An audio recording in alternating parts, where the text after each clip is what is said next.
Good afternoon, everyone. This is Universal. Sorry, we are doing a live reaction to the 2018 NFL Draft. I'm Ty. I'm Steven. And the Browns have got their first pick. They said the pick is in for the Browns. So, also, shout out to my guy. Check out his YouTube channel, The Nutty Gamers. He does a bunch of RPG games, all kinds of things. Check him out, The Nutty Gamers. Okay, and at this moment, Roger Goodell is walking up the stage, and we're about to see the pick. Alrighty.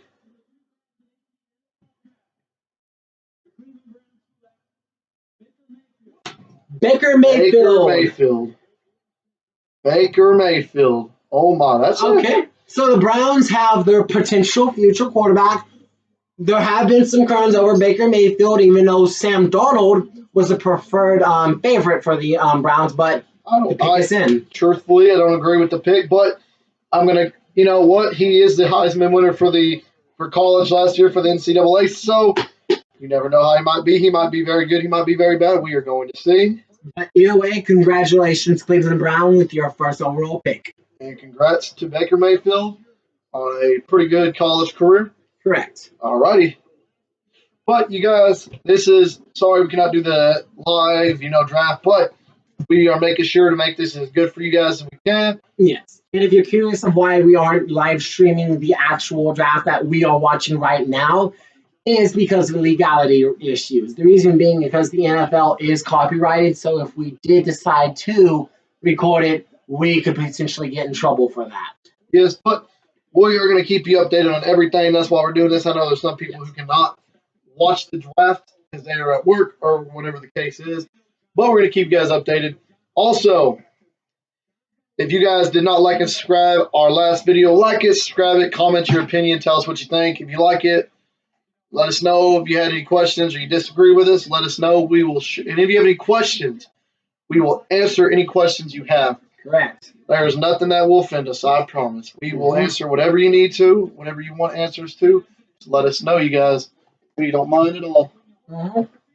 But Baker Mayfield, you guys, he's a good quarterback. The thing about it is why I think the Browns should have gone more of a Sam Darnold, Josh Rosen, or Josh Allen type of that, is the maturity level, And then Sam Darnold, personally, is the best quarterback in the draft, in my opinion. Best arm, best QB vision. I mean, he's even sort of mobile. I mean, he's not really a mobile quarterback, but he's just so smart in the pocket. I feel like the reason they went with Baker Mayfield is for the fact that he's kind of mobile. And he can move around, scramble around in the pocket, and throw pretty accurate passes.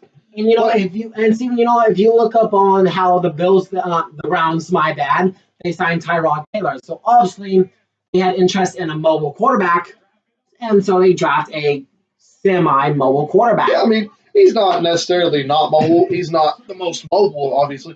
But I mean, with 43 touchdowns and 6 interceptions in his last season in college, and leading his team to the playoffs, I mean, being a Heisman winner, I mean, it's probably not a terrible pick. I mean, it's probably a pretty dang good pick. And he's 33-6 in his starting career, so in Oklahoma.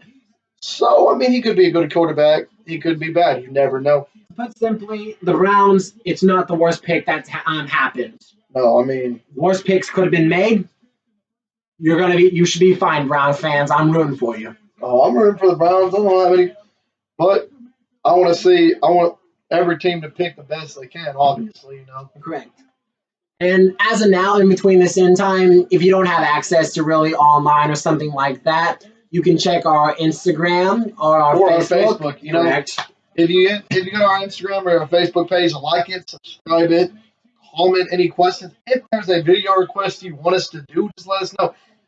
We are going to do any sports you want. We'll do baseball, soccer, hockey. Just let us know, But the biggest reason why football is because the draft in the upcoming season. But we'll do any video request you got, just let us know, and we'll make sure to, try to get that video made for you. And the Giants pick is in right now. So let me see. The Giants, I highly expect them to draft Saquon Barkley just because of their needs in running game. But the pick is in. We are waiting on Roger Goodell to come down and tell us the pick. Well, honestly, I think they're going to go. You're probably right. They're going to go Saquon Barkley. just to build around Eli Manning. It's seeming like, at first it was seeming like they were going to go away from building around him and just draft a quarterback. But at the moment being, it seems like they're trying to build around Eli Yes, Manning. they're trying to get the remainder of that former two-time Super Bowl champion. And the talent. They're going to see if he is who he can be, if they build some talent around him. I mean, I truly think they should go quarterback. And right now, Roger Goodell is walking up, so we will wait and see.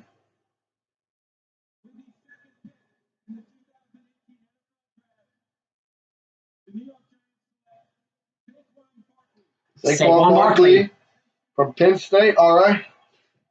I think personally, I don't really disagree with it. I do think a quarterback would have been a better pick, but I think with this pick, they can get some offensive line, trade Eric Flowers. I'm just thinking in my head how they can get Pete better. And I feel like helping now since they got their running back in the future, go and get some offensive line. And later in the draft, they hopefully a former backup quarterback to help Eli Manning. Or if you think Davis Webb is another quarterback, is is he the guy that will be the future? Maybe not. And this is not a bad pick for the Giants at all. No, it's not at all. It's actually a very smart pick. Yes, because all Giants fans out there can account the run game has not been the strongest since Tiki Barber.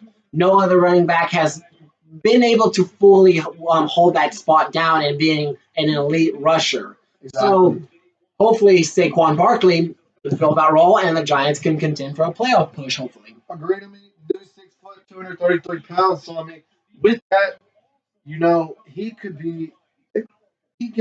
like very versatile. Like, he can catch the ball. He's a good receiving back. He's a quick back. I don't really see him as a power back, but I see him if he gets an open space. He's kind of like an Ezekiel Elliott. If he gets an open space, he's going to go. He's going to bolt. He's going to do his damage outside the edge. He's going to do his damage when he's not being contacted. Exactly. And he can break through a few people, but he's not a power back necessarily. And he's a pretty good receiving back. So the Giants probably got themselves a very good running back that is a hybrid and can do multiple things. And he's just like on top of it, the best thing about him is versatility. I mean, easily. That's what the Giants want in a running back is versatility. Yes. And they got it. Yeah. As any modern NFL defense knows, running backs more and more are becoming pass-oriented, like Christian McCaffrey. He is not just a simple runner. He will also catch the ball, and he will do damage with that. Exactly. Compare that to Jonathan Stewart, also on the Panthers. He's just going to run the field. We all know he is a power back. He is not going to be catching screens out wide, catching routes downfield. You said who was the comparison of Christian McCaffrey to Jonathan Stewart? The Panthers cut him. The Panthers did, in fact, cut Jonathan Stewart? They did. But still, we all knew Christian McCaffrey was going to be taking his spot, so that move is not uncommon. No, and I mean, they were really, that's what they're looking for was they were looking to get the future running back. And he wasn't really like, I mean, I don't know how to put this. He wasn't like... He was one-dimensional. He was more of a receiving back last year than anything. He really wasn't, the best. And that was the 1-2 punch, like you could say Mark Ingram and Alvin Kamara for the Saints. Alvin Kamara was more of a passing kind of back who would do damage after he catches the ball. Exactly. And Mark Ingram would be more of the primary runner. But to get back on topic, the Jets now are on the clock with the 3rd overall pick in the 1st round. It's looking more like they're going to, now I think, in my opinion, they're going to get Sam Darnold. Correct. They got the best, like I said, I think the best quarterback in the draft is Sam Darnold. I thought that's who the Browns were going to get. And the Jets this season are needing a quarterback. Seeing as they signed Josh McCown, Teddy Bridgewater, to a 1-year contract, which was a smart idea, was a smart thing in their part.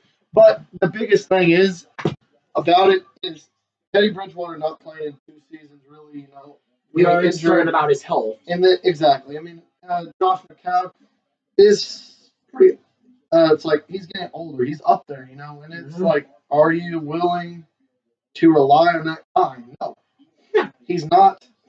He hasn't really been ever a franchise quarterback. Yeah. And you know what? Think about it. The Jets actually are starting to build up a decent offense this year, which you can argue that their defense is far better than their offense with the additions of Isaiah Crowell, a proven starter and a proven workhorse with the Cleveland Browns, cutting him simply because of cap and lack of production, but we have seen Isaiah Crowell do well. So I believe he will do well in the Jets. I do too. I think just the team in general, he's not a bad running back. And if you get the quarterback of the future,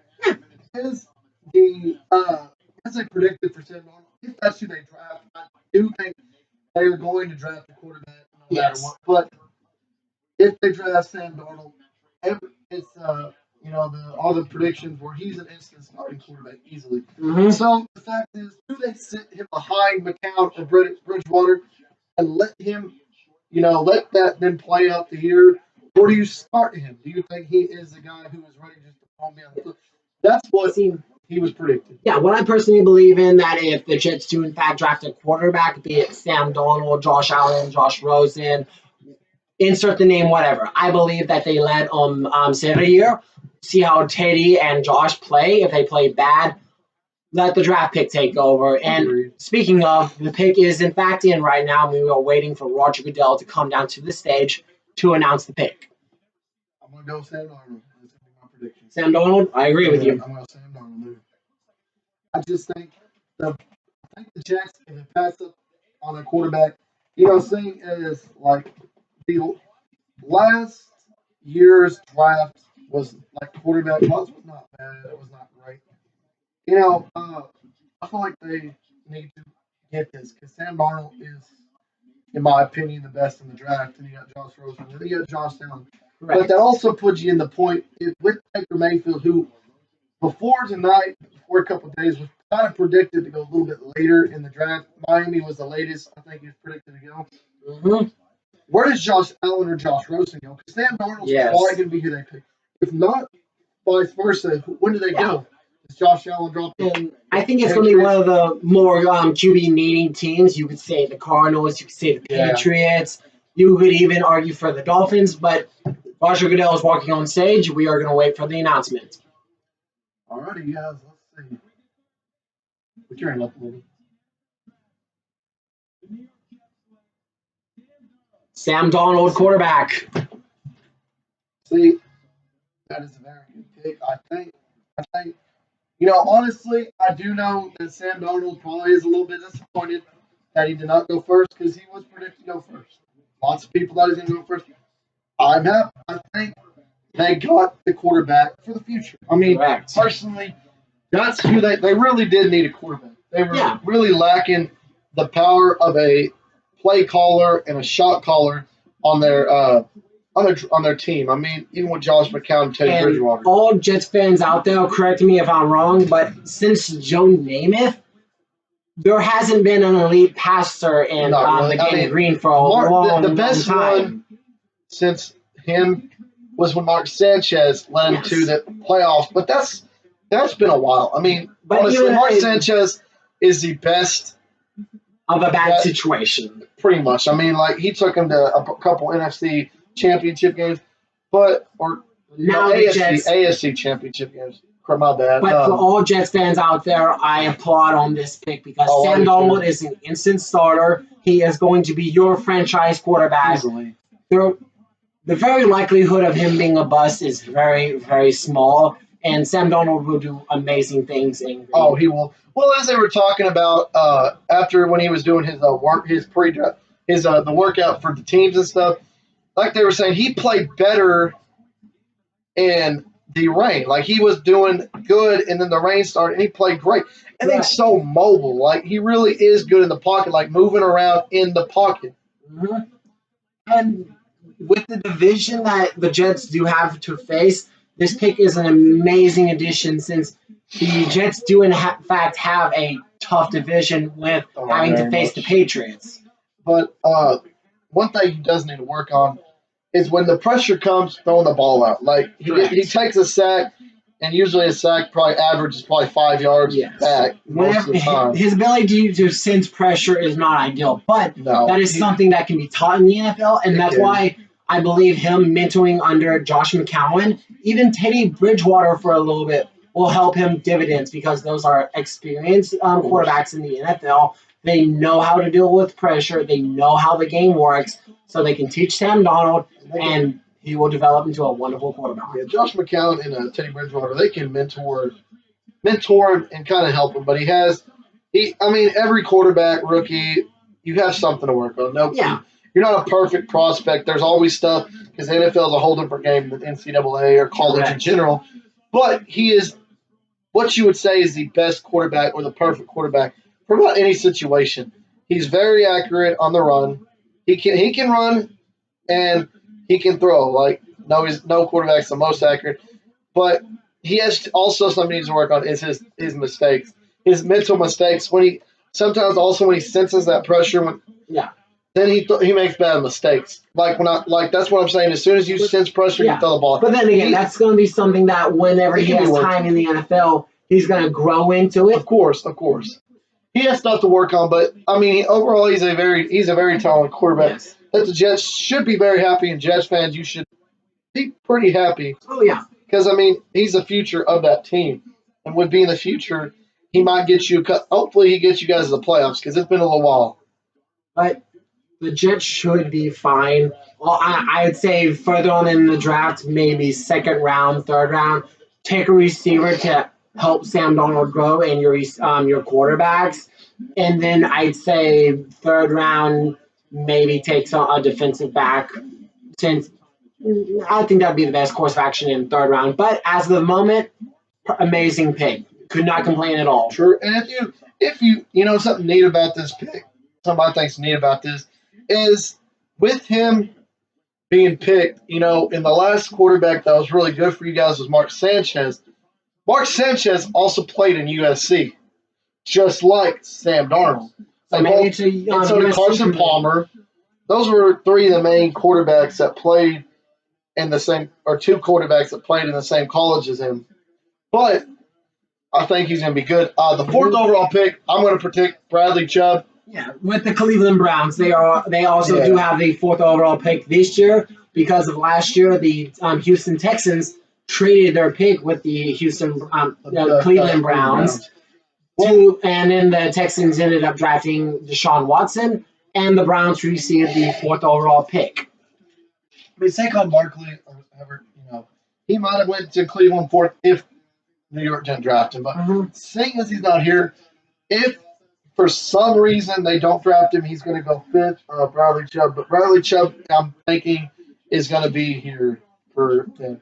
But look at, as it shows on the screen, there is a lot of quarterbacks in that team.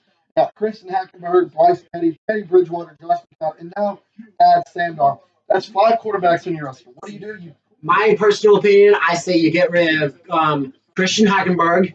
You could trade Bryce Petty because he's still relatively young and he still has some value into him. And then what I say is you either keep Teddy or you keep Josh McCown. I say you keep them both. Keep them both. Just the fact that Josh McCown, I think, at the ending of his career, he's going to get in the final part of his career. He's more of to be there to help. Yes. If you guys need him, I don't really feel like he's looking to be the second string. I feel like Sam Darnold is either going to be a starting quarterback or he's going to be a second stringer. I feel like Josh McCown just wants to be there in case both those quarterbacks go down, and they need him. I don't feel like he's going to be kind of the. He's going to be their reserve. He's going to be there to help them. If they need him, then he's there. And he understands his role. He's almost 40. He knows what his role is on the team. He's also a very smart player who can help develop those other two quarterbacks. Exactly. He's a really. Whether or not he didn't have the best career in the world. He really didn't.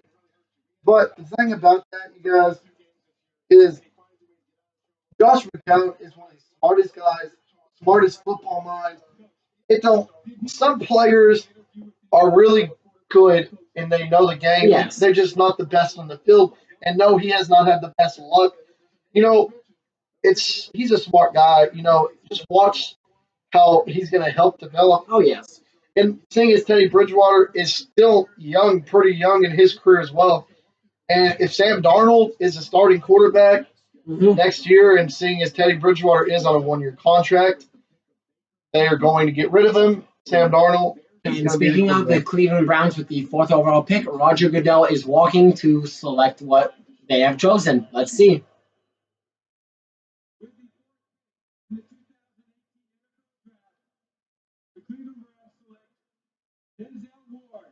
Ooh, interesting pick. Denzel Ward, the cornerback, which this is not a bad pick to any imagination because your secondary does, in fact, need help with the loss of Joe Hayden. That's correct. And then, that is actually kind of surprised me, to be honest with you. But I feel like with this, I feel like the Broncos were going to get Denzel Ward. But now, as the Broncos, he's off the board, then I feel like they're going to take Bradley Chubb to really help that defensive line, help Derek Wolfe. But again, Bradley Chubb would have been an amazing addition to help solidify that defensive line. My bad. But Denzel Ward is the smart pick. It is the logical pick. It is the pick to help the secondary because, to be honest, Browns fans, the secondary is not the best. And ever since Joe Hayden has left, the Browns secondary has suffered. So hopefully Denzel Ward can take over and help revive this secondary. I mean, honestly, they really could use some help on the defense because their offense is really talented. They have a young team on the offensive and defensive side of the ball. But with this pick for them, Peppers being that's his name, right? Peppers is his last name. Jabril Peppers. Jabril Peppers. There you go.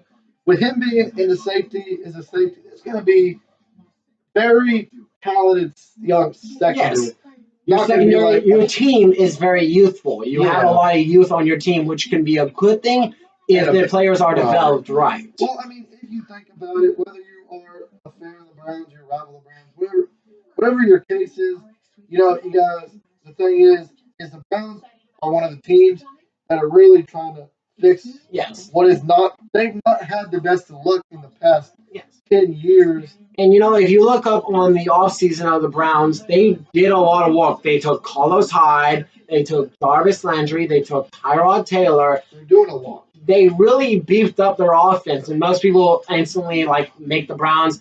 Oh the Browns are going to go 0-16 again. But if we look at this team logically, you have David Njoku at the tight end position. You have a very, very good offensive line. I would even argue top 10, top 5 offensive lines in the whole entire NFL. Yeah. You have a young quarterback, and Baker Mayfield are a backup starter in Tyrod Taylor. Next, if you look at your running backs, you have Carlos Hyde, number 1, and you have Duke Johnson Jr. And then look at the receiving core. You have Jarvis Landry, you have Corey Coleman, and you have Josh Gordon. A very stacked offense. I mean, you look at it, the only thing with their offensive line is it is very talented. It's very young. That's the only. But they're very good. Like, you can't really say the Browns are going to be a team that's 0-16. And, but they're going to be a decent team. They're going to be all right next year. But once we have to find another team to make the butt of the NFL, it can no longer be the Cleveland Browns. Well, personally, I think the worst team in the NFL and the worst roster is the Bengals. And no offense to Bengals fan, we're going purely on the players that have on your roster, what they've produced, and what's happened off seasons, drafts, and all of that. Yeah, I mean, the Bengals just haven't made any moves this offseason. The thing is about the Bengals is they don't have A.J. McCarron, they have Andy Dalton, they have A.J. Green, but the thing is about that, you guys, Bengals fans, or any fans of football in general, is we're not bashing on the team, but the team has the worst team roster in the NFL for the fact that you got to make moves to be better, and you've got to make moves in offseason. The draft is not the only time to make moves, and especially with you guys being a little higher because you traded your pick, you got something off of it, obviously. But the Bengals to be a good team again, a playoff team, but that be a playoff team again, they got to make moves in the offseason. Right. I'm telling you this. And, who knows? Like last year, John Ross was selected and developed John Ross perfectly. he's going to be a standout receiver, just like Tyreek Hill is, the speedster that's going to torch defenses. But you need to build up the offense, get a stable quarterback that you know can constantly produce and become consistent. You just have to figure that out, and hopefully in this draft you can address some of the problems. I mean, agreed. I mean, the thing is something you learn watching football. The pick is in for the Broncos, by the way. The thing is to be a really good team is not just through the draft, but you got to make moves in free agency. You got to.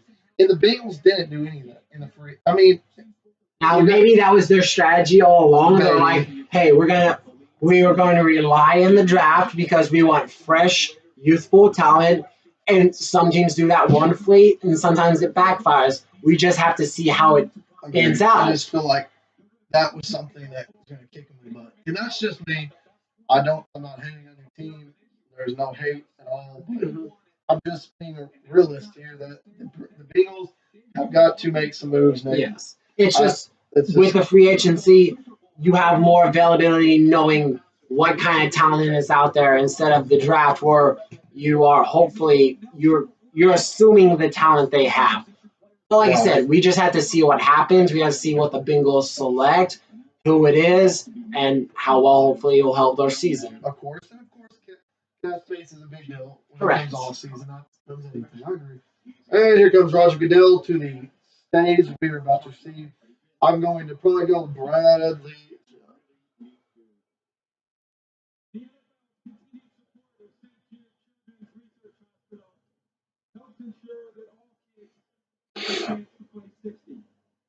This year, the NFL Network, and Rich Eisen helped raise $180,000 so that no family ever receives a bill from St. Jude.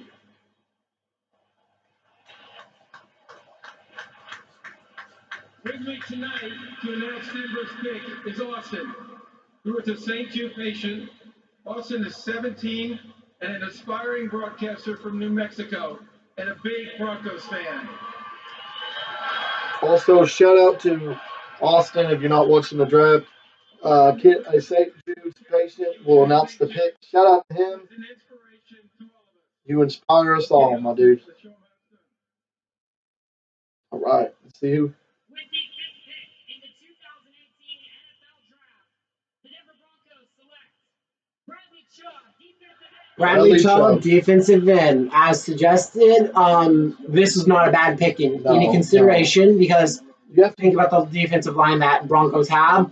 With the addition of Bradley Chubb, it is going to be a really good. Dominant. I mean, you got Derek Wolfe, and now you got Bradley Chubb, and then you got Shane Ray, and then you got Von Miller. You have a deadly, very scary line and a linebacker core that's going to come after your quarterback.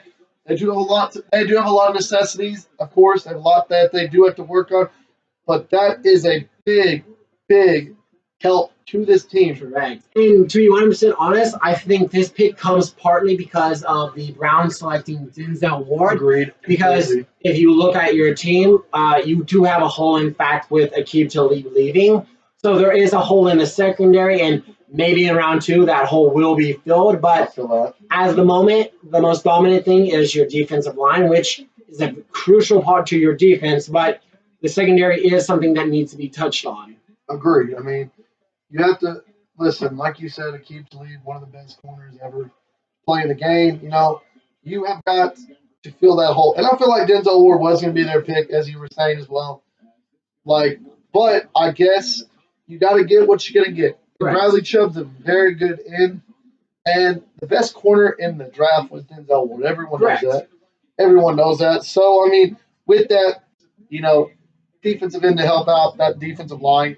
Pressure a lot in the NFL. You really have to get pressure to be a good team on defense to help that quarterback core. And to some degree, you can argue all you want. Was this the right pick? Was this a wrong pick? Was there something? Some people say Broncos needed to draft quarterback because of the unknowingness of Paxton Lynch. Or Case Keenum. Yes, even Case Keenum. Maybe this is because they assume that Case Keenum could do the job, but This is not a bad pick because it helps the defensive line, and that is a crucial part on helping win, especially with the division they're in and who they They face. got a tough division. Defense is a very crucial part in Yeah. helping them get playoff pushes.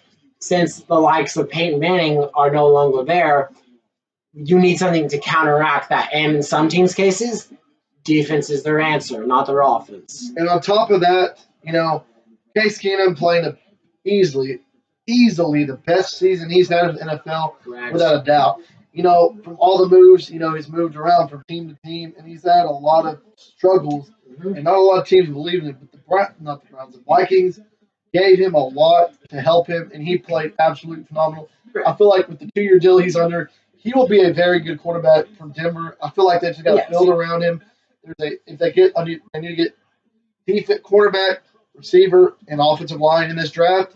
Because Yes. especially receiver, you got older receivers in here like Emmanuel Sanders and you got Demaryius Thomas who are producing like these two. Yes. Help him, build around him, and they also got C.J. Anderson. Be sure to help your quarterback. Help your quarterback because he's finally playing at the level he was expected, drafted out of college. So now it's time to play. Correct. And on the clock, what actually pick is selected. Is the Indianapolis Colts with the pick 6. Personally, Ty, I know it's very obvious who they're probably going to pick. It's probably going to be Quentin Nelson, offensive guard. I think out of Notre Dame. Correct. So I think this is they need to. Correct. Especially if It's the smart pick. Especially if Andrew Luck comes back, they need to protect him. And here's Roger Goodell with the pick, about to announce it.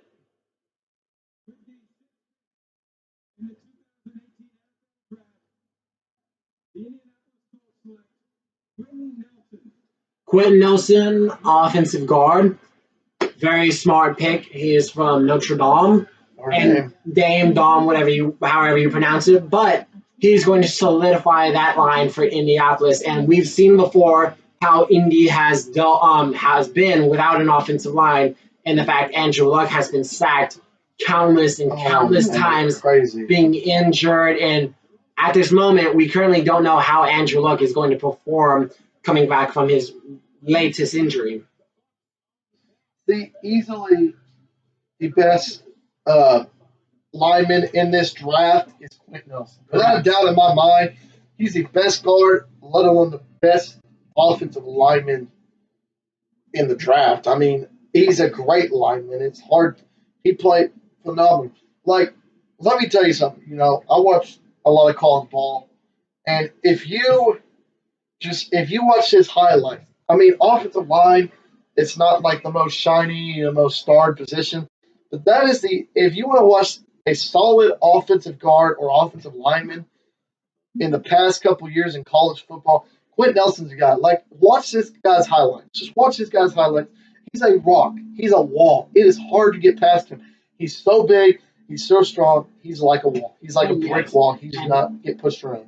I think besides the center, he's going to be the center point of that offensive line since at the moment he is the best offensive lineman on the Colts O-line. Yeah. And he's going to do his best to protect either Andrew Luck or Jacoby Brissett, whichever quarterback is currently playing.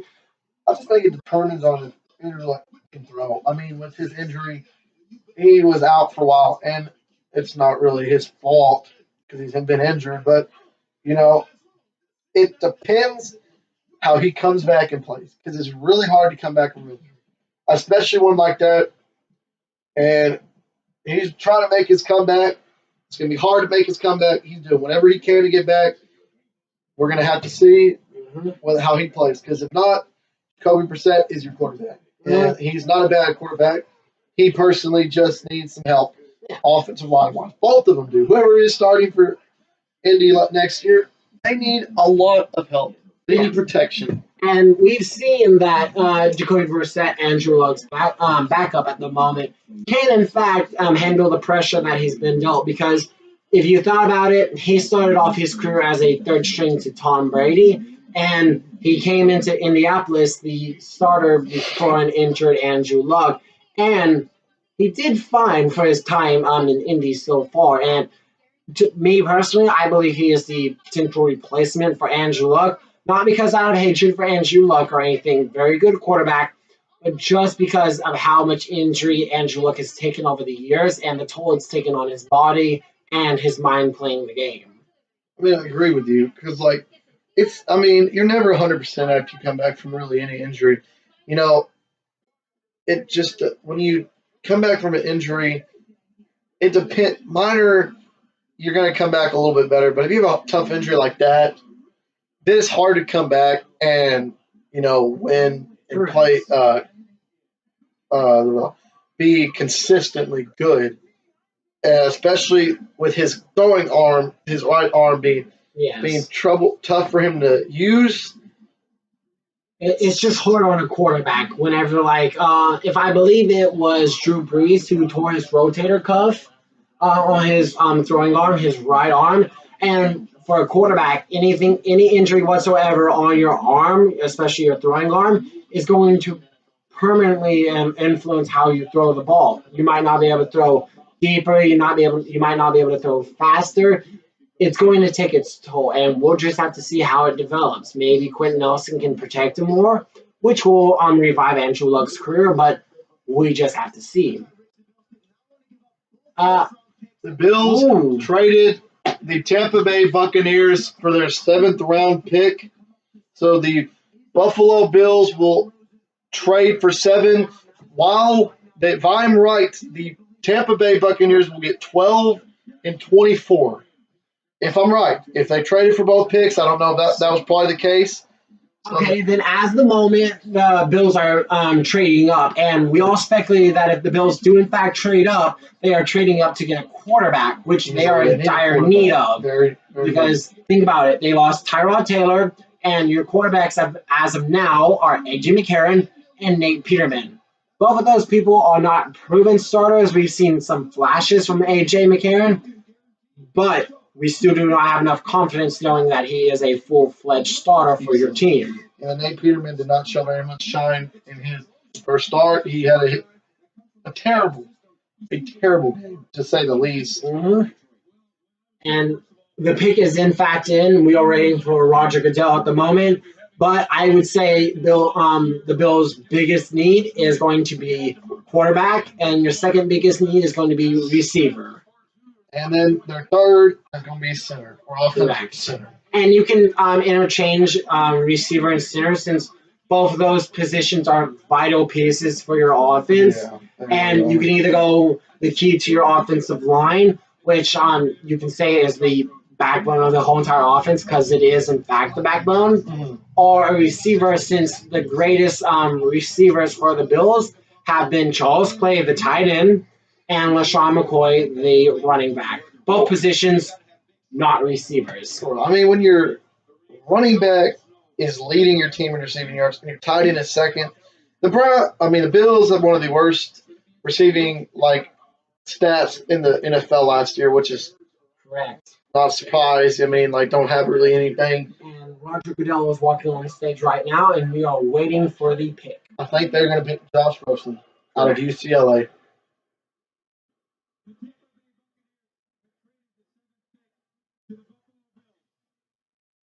With the 7th pick in the 2018 NFL Draft, the Buffalo Bills select Josh Allen. Josh Allen, the quarterback?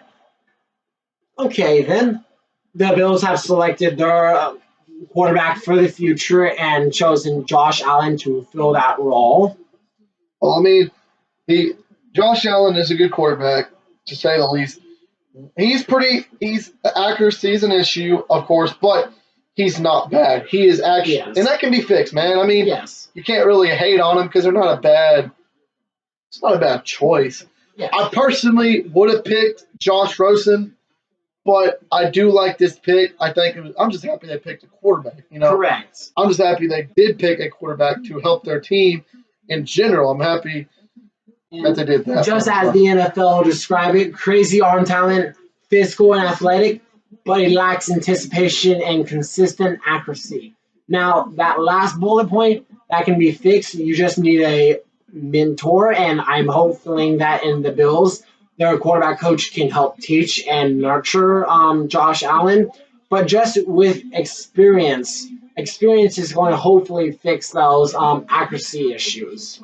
I mean, you know, honestly, if you are a Bills fan, it's not a bad pick. Let me tell you something. You know, this guy's instantly a starter. Yes. He is easily going to start over A.J. McCarron. He's going to start over Nate Peterman. This guy is starting as soon as this season starts. He's your starter.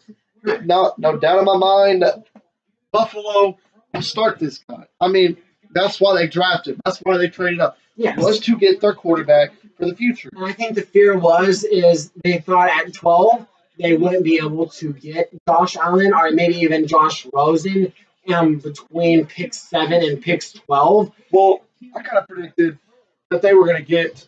This was me. I thought they were going to get either Miami or Buffalo was going to get Baker Mayfield. I was surprised when I saw Cleveland take him, which it's not a bad pick, but I was surprised because I thought Buffalo was that team. Or we all thought that Sam Darnold was going to be going number 1 overall to the Cleveland Browns, and then it was just going to try to trickle downfield with the Jets either taking Baker Mayfield, one of the Joshes, either that be Allen or Rosen, and then kind of continue down the stream.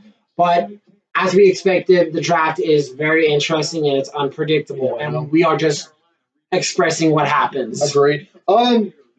Also, in other news, the former Dallas Cowboys wide receiver Dez Bryant did turn down a multi-year contract with the Baltimore Ravens. He is predicted to wait after the draft to see where he is wanting to sign. So he did turn down a multi-year contract for the Baltimore Ravens. Correct. And for the Ravens pick, this is going to alter their draft plans because in the alternate universe that Dez did in fact sign with the Ravens, receiver would not be a need anymore for the Baltimore Ravens. They got Willie Snead. Yes, but at the moment, you still do not have any true number 1 wide receivers in Baltimore. So we will have to see whenever the Ravens do select who they in fact select. Exactly. I think, Dez Bryant, I feel like more so he wants to wait just to see where his role will be. Correct. I think more than likely he's going to sign either with the Giants or he's going to sign with the Texans. I guess we'll see. So, but that is I think that. But, so it was the Tampa Bay Buccaneers who received the 12th overall pick and 2 second round picks. They got their 53rd and 56th. Yes. The Bucs got the 53rd and 56th overall pick in the second round, while the Bills got the 7th overall pick in the 7th round, 200-something pick. Yes. For the 7th round. And for the Buccaneers, this is not a bad decision since you can still get prime talent in the second round. So we will just have to see. And as for the Chicago Bears, with the 8th overall pick, their pick is in now. Well, Chicago, they are I think a future of the team, and I think any Chicago fan should be happy because they're getting there, man. They finally got their franchise quarterback. They got a very good running back, young running back at that. The offensive line's okay. They need some help on defense, honestly, but I think they have a pretty decent offense. Correct. And Mitch Trubisky is going to do absolutely fine there. Yeah, he really is. You have Justin Howard, who is going to help relieve pressure off Mitch Trubisky, and the offense should run very smoothly. Well, you know what I just noticed about the Buffalo Bills draft hats? It says Believe. Believe. Yeah, Believe. That's kind of funny. I think that's kind of hilarious, to be honest with you. Believe, you guys. There you go, Buffalo. Believe. And you can even state that the Chicago Bears might even draft on offense this year because after Kevin White in 2015, he was supposed to be the standout receiver that, he's going to take the Chicago Bears by storm. He has, in fact, not produced much. He still has plenty of career left in him, but he has not produced much. But I am expecting the Bears to draft defense. I agree.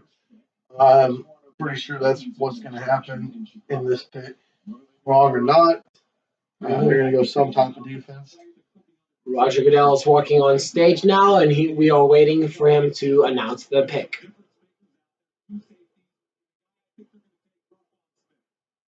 People just don't like him, do they, Tom? They don't like him. The Chicago Bears select Roquan Smith. Roquan Smith. linebacker.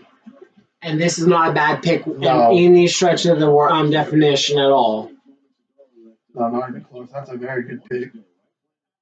I mean, you can't be mad because that's not a bad pick, to be honest. I mean, I'm telling you, you guys, the Bears are like they're really trying to get back to the old days when they were really good. I mean, that's what they want. And Roquan Smith won the Dick Butkus Award, getting the award as the nation's top linebacker. So it only makes logical sense if you're trying to help the defense, grab the nation's best linebacker, and hopefully he will make your defense better. Because a solid linebacker is key to holding down a good offense. Oh, easily. They are helping this do what they can to help this defense. Yes. And you can never complain when a pick is used to help your defense because there's so many crucial parts that go into that, especially as a linebacker when you have so many different jobs. You can cover, you can get the run, you can get the pass. You are doing everything you have for that team. Well, and with the 49ers coming up right now, they rank 24th in defense. Defense is probably where they're going to go. I don't necessarily think they're going to get a corner with the signing of Rich Sherman. I mean, you never know, obviously, but I think they're going to go more so D-line, linebacker type. D-line? See, the only reason I might say cornerback is because on Richard Sherman, he tore his Achilles, and we just do not know how well he's going to perform after tearing it, as in the Seattle Seahawks cutting one of their best corners, as in being a key part of the Legion of Boom. It's going to be interesting times in San Fran because your offense is doing fine. Your offense is doing fine with Jimmy Garoppolo, and that should be perfectly fine. Just toss in a receiver or two to help him out. But defense is still a prime need for the 49ers. I mean, easily, when you rank that low in defensive rating, you really need to look and tell yourself, do you really want to pass up on the opportunity to get a good defensive player? No. That's the answer to that question. A wild card factor, I would even say the 49ers might take a linebacker. The reason being with the recent controversy of Reuben Foster and his domestic violence charge, the 49ers have in fact stated that if he is found guilty, he will immediately be cut from the team, creating a gigantic hole in the 49ers defense. What's kind of sad, that so many cases like that in so many careers, but you can only blame yourself. That's the only person. But you're right. It will fill a huge hole for linebackers. That's pretty good. And Reuben Foster, besides all character issues aside, is a very talented linebacker, and he's very young in his career. Oh, yeah, man. He's super talented. That's why it'd be sad to lose such a good player even if you found guilty, it's going to be sad to lose him. But you don't need that kind of and it's always going to, if he does in fact is convicted of domestic violence, it is always going to hang over his career of it. If another team looks at him, it's going to go, well, you did get convicted for domestic violence, so why should we sign you? So that could potentially ruin his whole entire NFL career. Easily. I mean, that is something that is a terrible thing because it will destroy your career. It's sad, but at the same time, the only person to blame is yourself. Yes. And I hope Reuben Foster does find some form of help, be it either if he is in fact convicted, hopefully he has some anger management classes to help fix this problem, since domestic violence is a major problem that we face today. Oh, easily. And to let you guys know, the first round 9 pick, the 49ers pick, is in. Yes. At the moment, we're just waiting on Roger Goodell to come up to the stage. Interesting fact, if you cannot hear or you've never seen an NFL draft before, there's a common tradition to boo Roger Goodell as he's coming on. Because everyone loves Roger Goodell. Roger Goodell, no one's really a big fan of him. I mean, there's some people. I don't really see all the hate, but I mean, hey, it's everyone has their own opinion. But here he is coming right now with the selection. All right.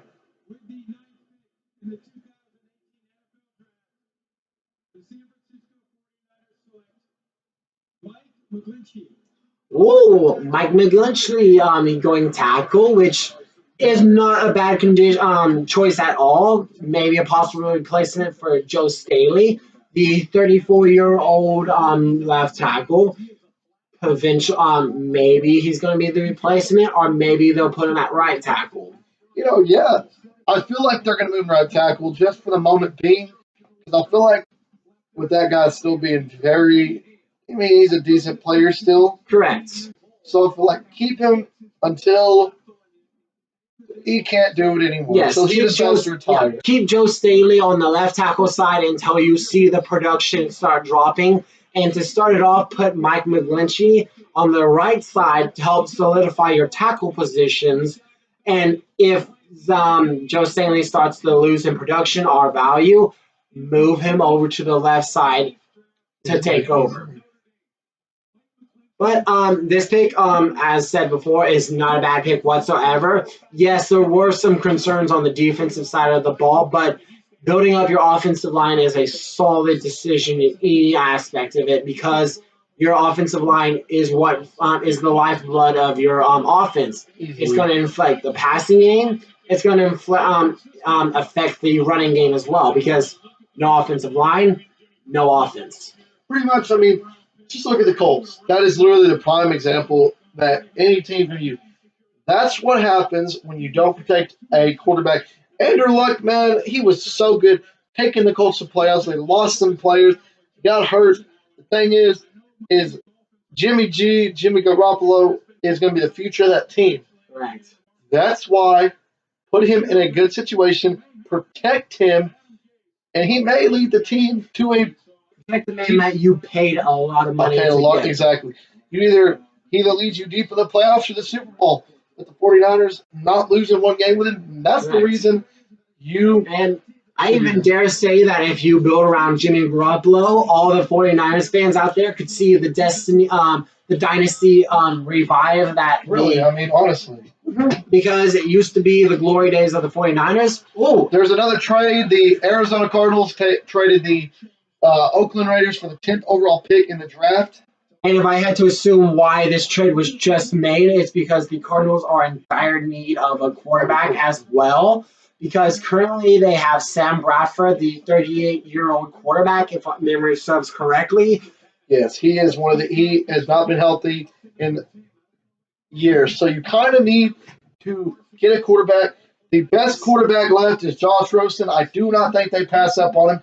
I would be super surprised if they went anywhere else but quarterback. And interestingly enough, with the Browns, the Cardinals' original draft pick, they had some mock drafts had him taking Lamar Jackson from Louisville to the Cardinals. I didn't think about that. That's true. And this is interesting because they're showing that, hey, we want a player now. We're not going to wait for him. We want now. And we can just naturally assume that is a quarterback because that is a top need. Easily. They only signed him, Sam Bradford, to a one-year deal. So why there are good quarterbacks. Josh Rosen, in my opinion, is the second best quarterback in this draft, and he hasn't gone yet. Correct. Do not pass up on a dude. The only problem with Josh Rosen is kind of the problem with Sam Bradford. Injury. Correct. Injury. But he is a lot younger, a lot healthier, he's ready to play. And when you have youth, you can take more of those injuries on. Compared to, let's say, Sam Bradford gets a concussion, it's going to take a toll. It's going to take a longer toll on that man because he is 38 compared to a youthful Josh Rosen if the Cardinals do, in fact, select him. I feel like that's where they're going with this. I just don't feel like they're going to pass it up. Because, you never know what quarterbacks are going to be in the draft next year. Correct. You could have messed up. Josh Rosen could have went to another team. Or you go Lamar Jackson. If they want a quick, speedy quarterback, I think is a good, like you've said, a good comparison to Mike Vick. He is a good comparison to Michael Vick. Honestly, he's not a bad comparison. Regardless of whatever quarterback is taken, if a quarterback is taken, the Cardinals are going to be in a rebuilding stage, and they're going to be building around said quarterback. Well, with them signing the Dallas Cowboys receiver Bryce Butler, kind of helps their receiving core, but I think they need to get a quarterback. Yes. I just think I really do think it's a top need for the team. I think Correct. that's what they need to do. And if you look at the current roster for the Cardinals, your top receiving threat is Larry Fitzgerald. And to no stretch of the imagination is Larry Fitzgerald a bad No. receiver. He's a It's great just receiver. time has taken its toll on Larry Fitzgerald. He is not the young man that he used to be. No, He has father time lost isn't speed, and speed is one of the most valuable aspects to that position. Well, think of it like this, Ty. You know, you look at the offense; they rank 22nd. The defense ranks 6th. Yes, The defense is solid. The offense is not. that's what things kind of waver, and like That's why this is the best chance to get offense, and it- especially quarterback. even to a stretch, you could say David Johnson is kind of a question mark because Injury. while he is your superstar Okay, so here we player, go. Wait 1 second. The Cardinals received the 10th overall pick. The Raiders received the 15th, the 3rd round, 79 pick, and then the 5th round, 152 second overall pick. so yes, the Raiders are being very well compensated for trading down and Oh, trading yeah. with the Cardinals. Easily. I mean, they can go down because they're not they know for a fact the Cardinals are desperate for a quarterback. Yes, So therefore, they can trade it away, and they can get their quarterback. And later in the draft, they can get a corner or a defensive, someone in the secondary. Probably where the Raiders are going to go somewhere in the secondary. I hope. and the pick Your for the Raiders. Arizona Cardinals is in with the 10th overall pick. Roger Goodell. Correct. So you guys, you know, it's crazy to think that football season is almost here. Mhm. You're about to get to see your favorite teams play, which is, you gotta love it, man. Every day, you guys, it's a great thing to do. It's a great sport, man. And on a side note, like we said earlier, if there's any other sports, any other certain topics you want us to go over, Yeah, just let us know in the comments, and we will gladly get to them as soon as we can. Well, I mean, obviously, we want you guys to let us know because we want to make this page great for everyone. We want Yes. everyone to get something that they like to watch. Yes. Not everyone likes football, and we understand that completely. That's why we're sports universal. We want to be able to go in it over every sport you guys Correct. like. So whatever sport you guys like, even if we don't know the most about it, we will surely we'll do it over it, and we'll make sure it's accurate.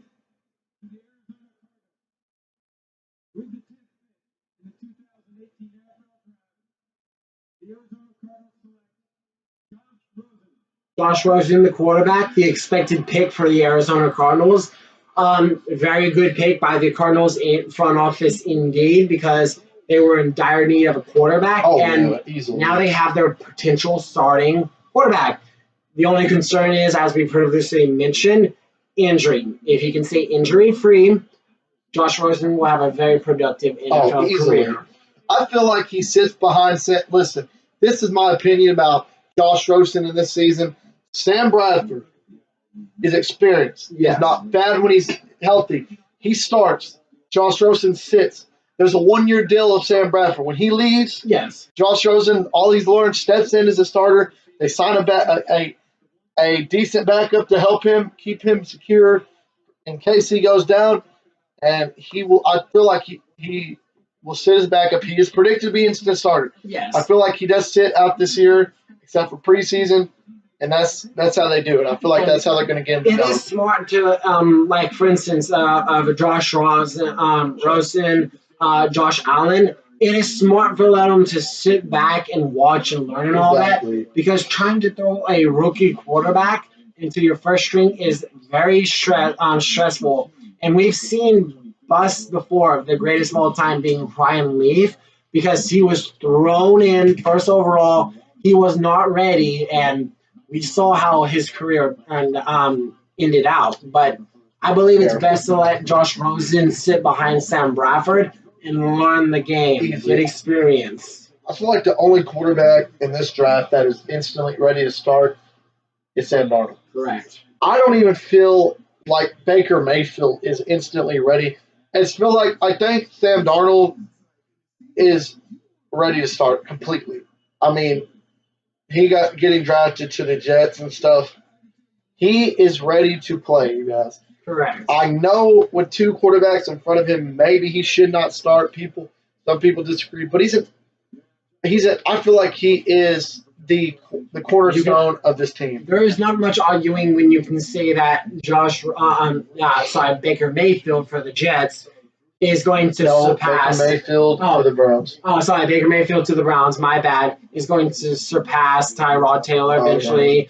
Then you can go to the Jets. Sam Darnold's going to surpass Teddy Bridgewater and Josh McCown.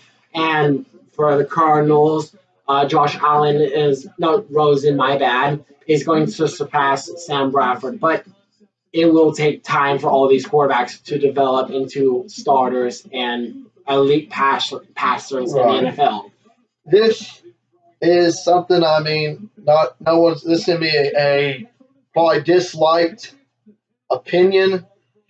And I'm sorry, Browns fans, about this, but I feel like Baker Mayfield's going to be a bust. I just feel like the maturity level for Baker Mayfield is not there yet. I feel like Tyrod Taylor is the best thing for you guys. Baker Mayfield's maturity level is very low. But you have to be a lot more mature to play in such a high league with such talented players. And on the topic of discipline for the Browns, indeed, just let Baker Mayfield develop.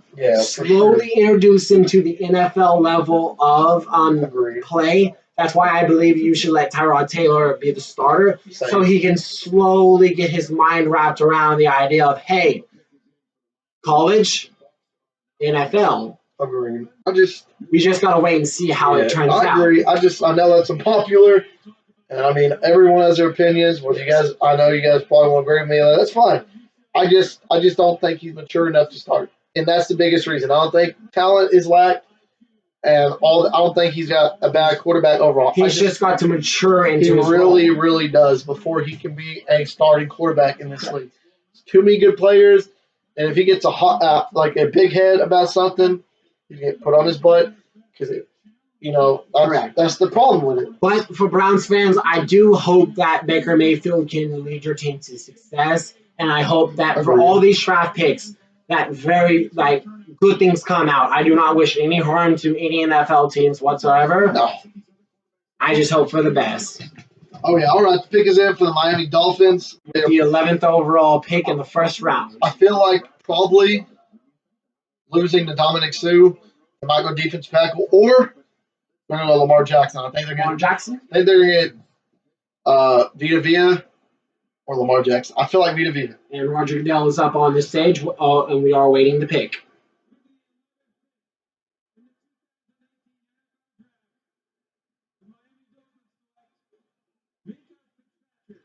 Interesting pick, very indeed. That's intriguing. I did not. The safety Minka Fitzpatrick was Alabama. Yes, he was selected, and this is not a bad pick. The secondary was needing help in Miami.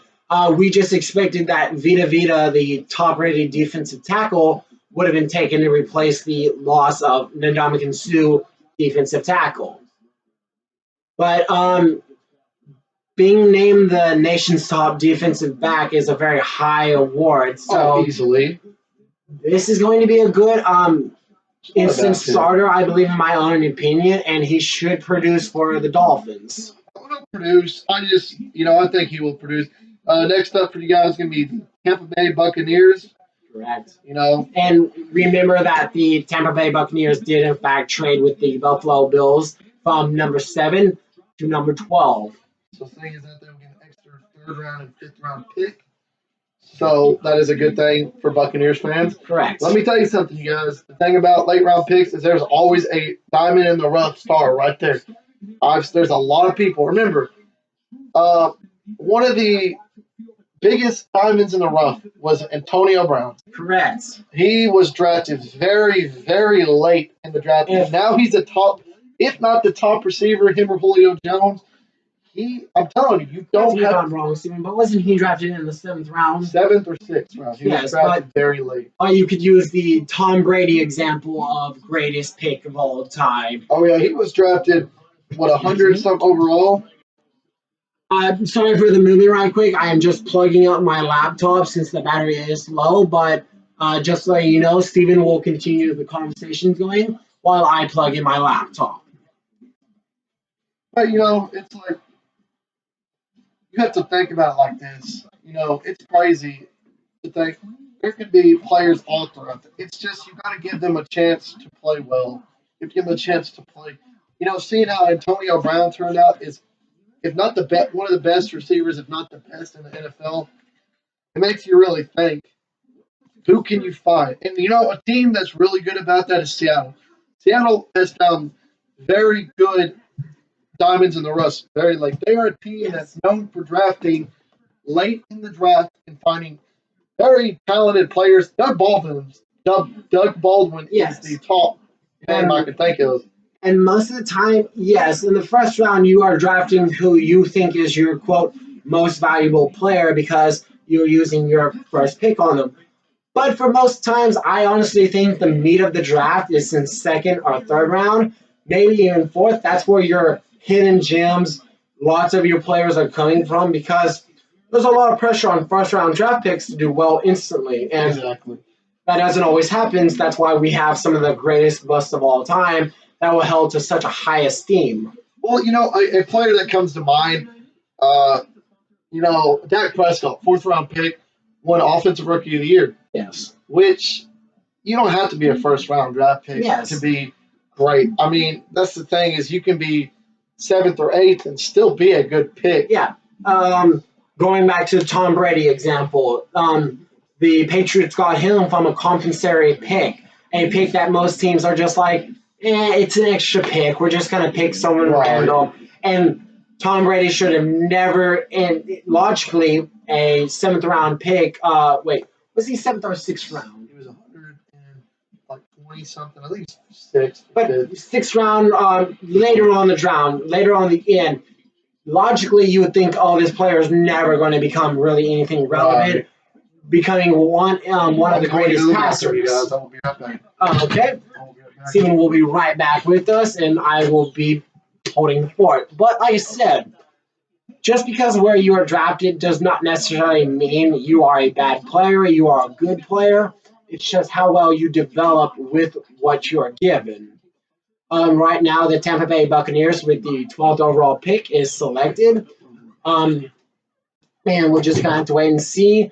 This can be interesting because they did, in fact, trade. So the order of what we all think should be selected is kind of tossed around.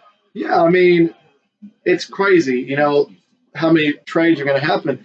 And so far, quite a few have happened. And as of most times trades happen the day of the draft. Exactly. And tosses all former mock drafts and all that out of order. Well, it kind of depends, you know, whether draft stocks go up, down. Because usually you don't know. I mean, you do know before the draft usually, but lots of times it's kind of till the draft till you really have an idea of who you want on your team. We all make rough ideas of who we think should be drafted, but like for instance, the Browns. Most people assume that Sam Darnold would have been taken first overall, but we were all surprised, or some of us weren't, that Baker Mayfield was taken first, and just it wasn't until like happens. Yesterday till the Browns owner or GM decided who he wanted. It was predicted till yesterday that they wanted Sam Darnold or Josh Rosen. It was not really predicted that it was going to be Baker Mayfield, you know, that went there. Correct. So you never know who's going to get picked. The draft is very interesting in that it's intriguing. It's fun to watch. Several things can happen that none of us expect. We can say, oh, this team's going to select so-and-so, but anything can happen. And easily. Roger Goodell is coming up, and we are waiting to pick.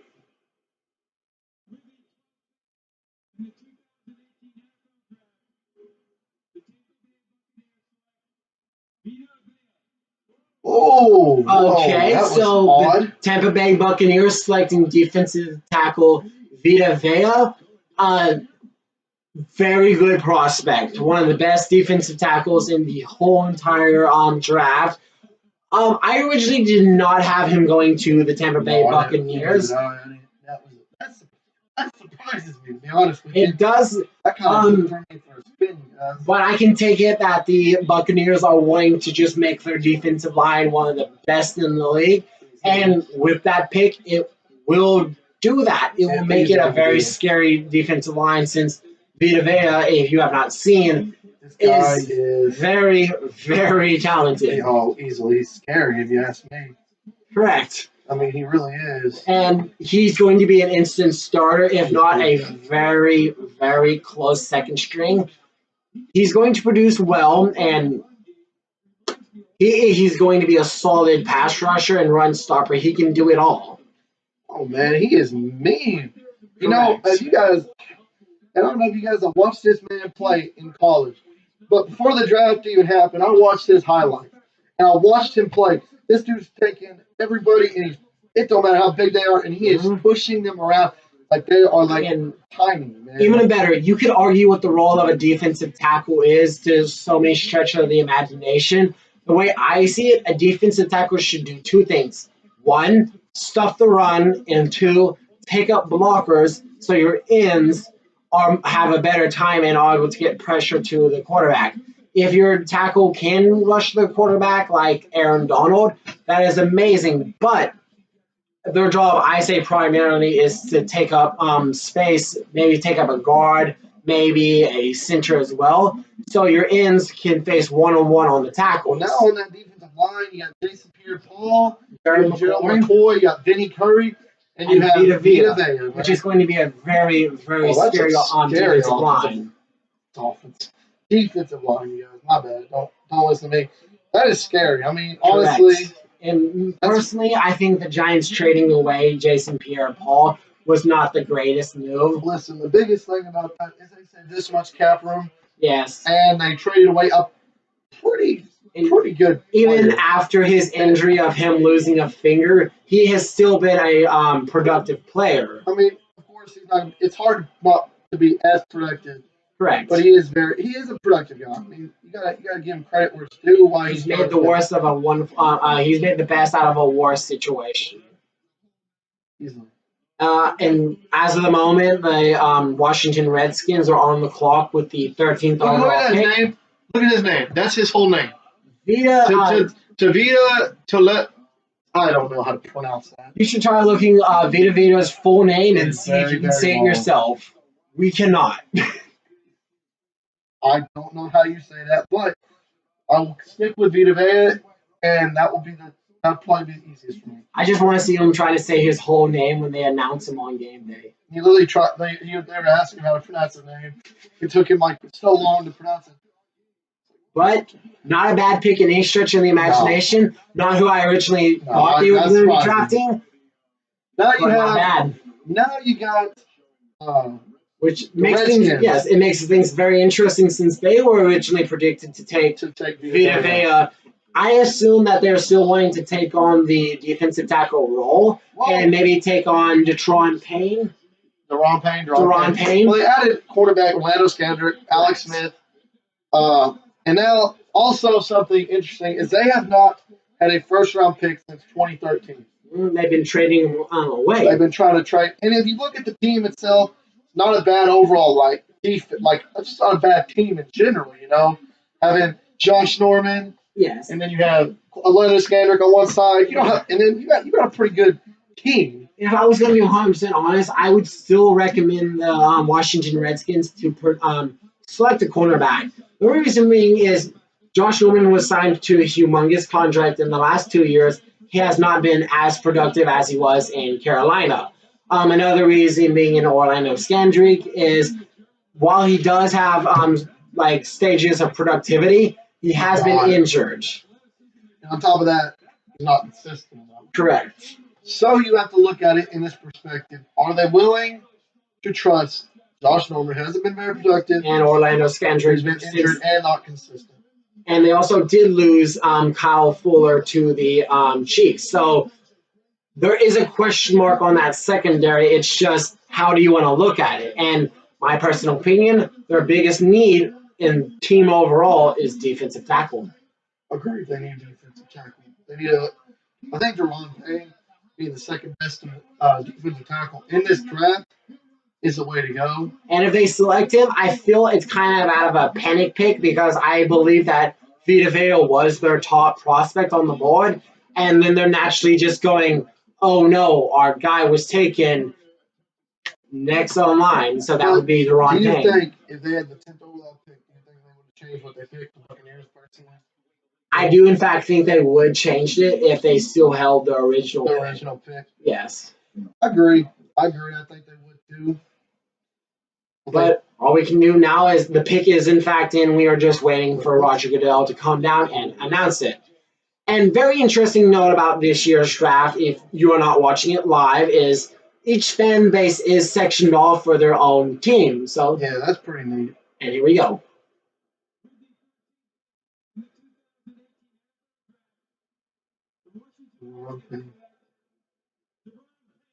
Deron Payne, the defensive tackle, which we predicted and which I feel was a kind of a panic pick with Vita Vea being taken. Yeah.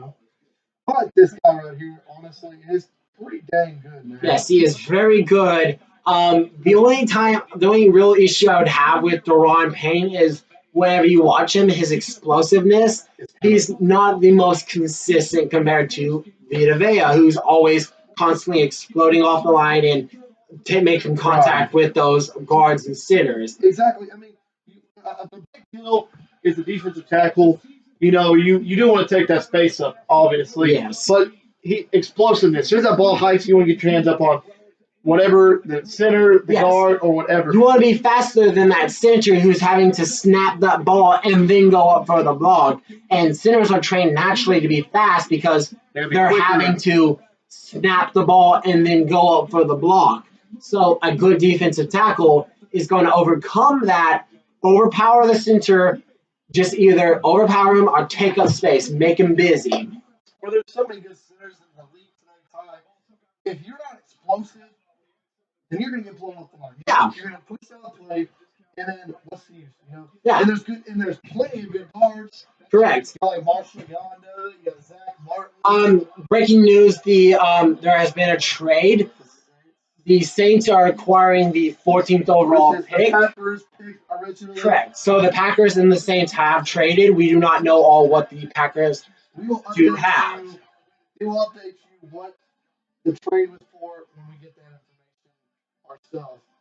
And we will have to see.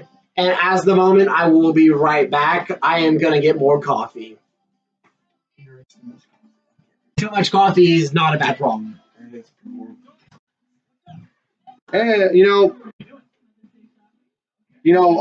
Saints. I think the biggest need for the Saints, to be honest with you guys, is defense. I mean, honestly, they need to help themselves on defense. They really do have to help themselves on defense to really help Drew Brees, because he's trying to make that last run. Is the Saints quarterback signing a 2-year deal last year when the season was over?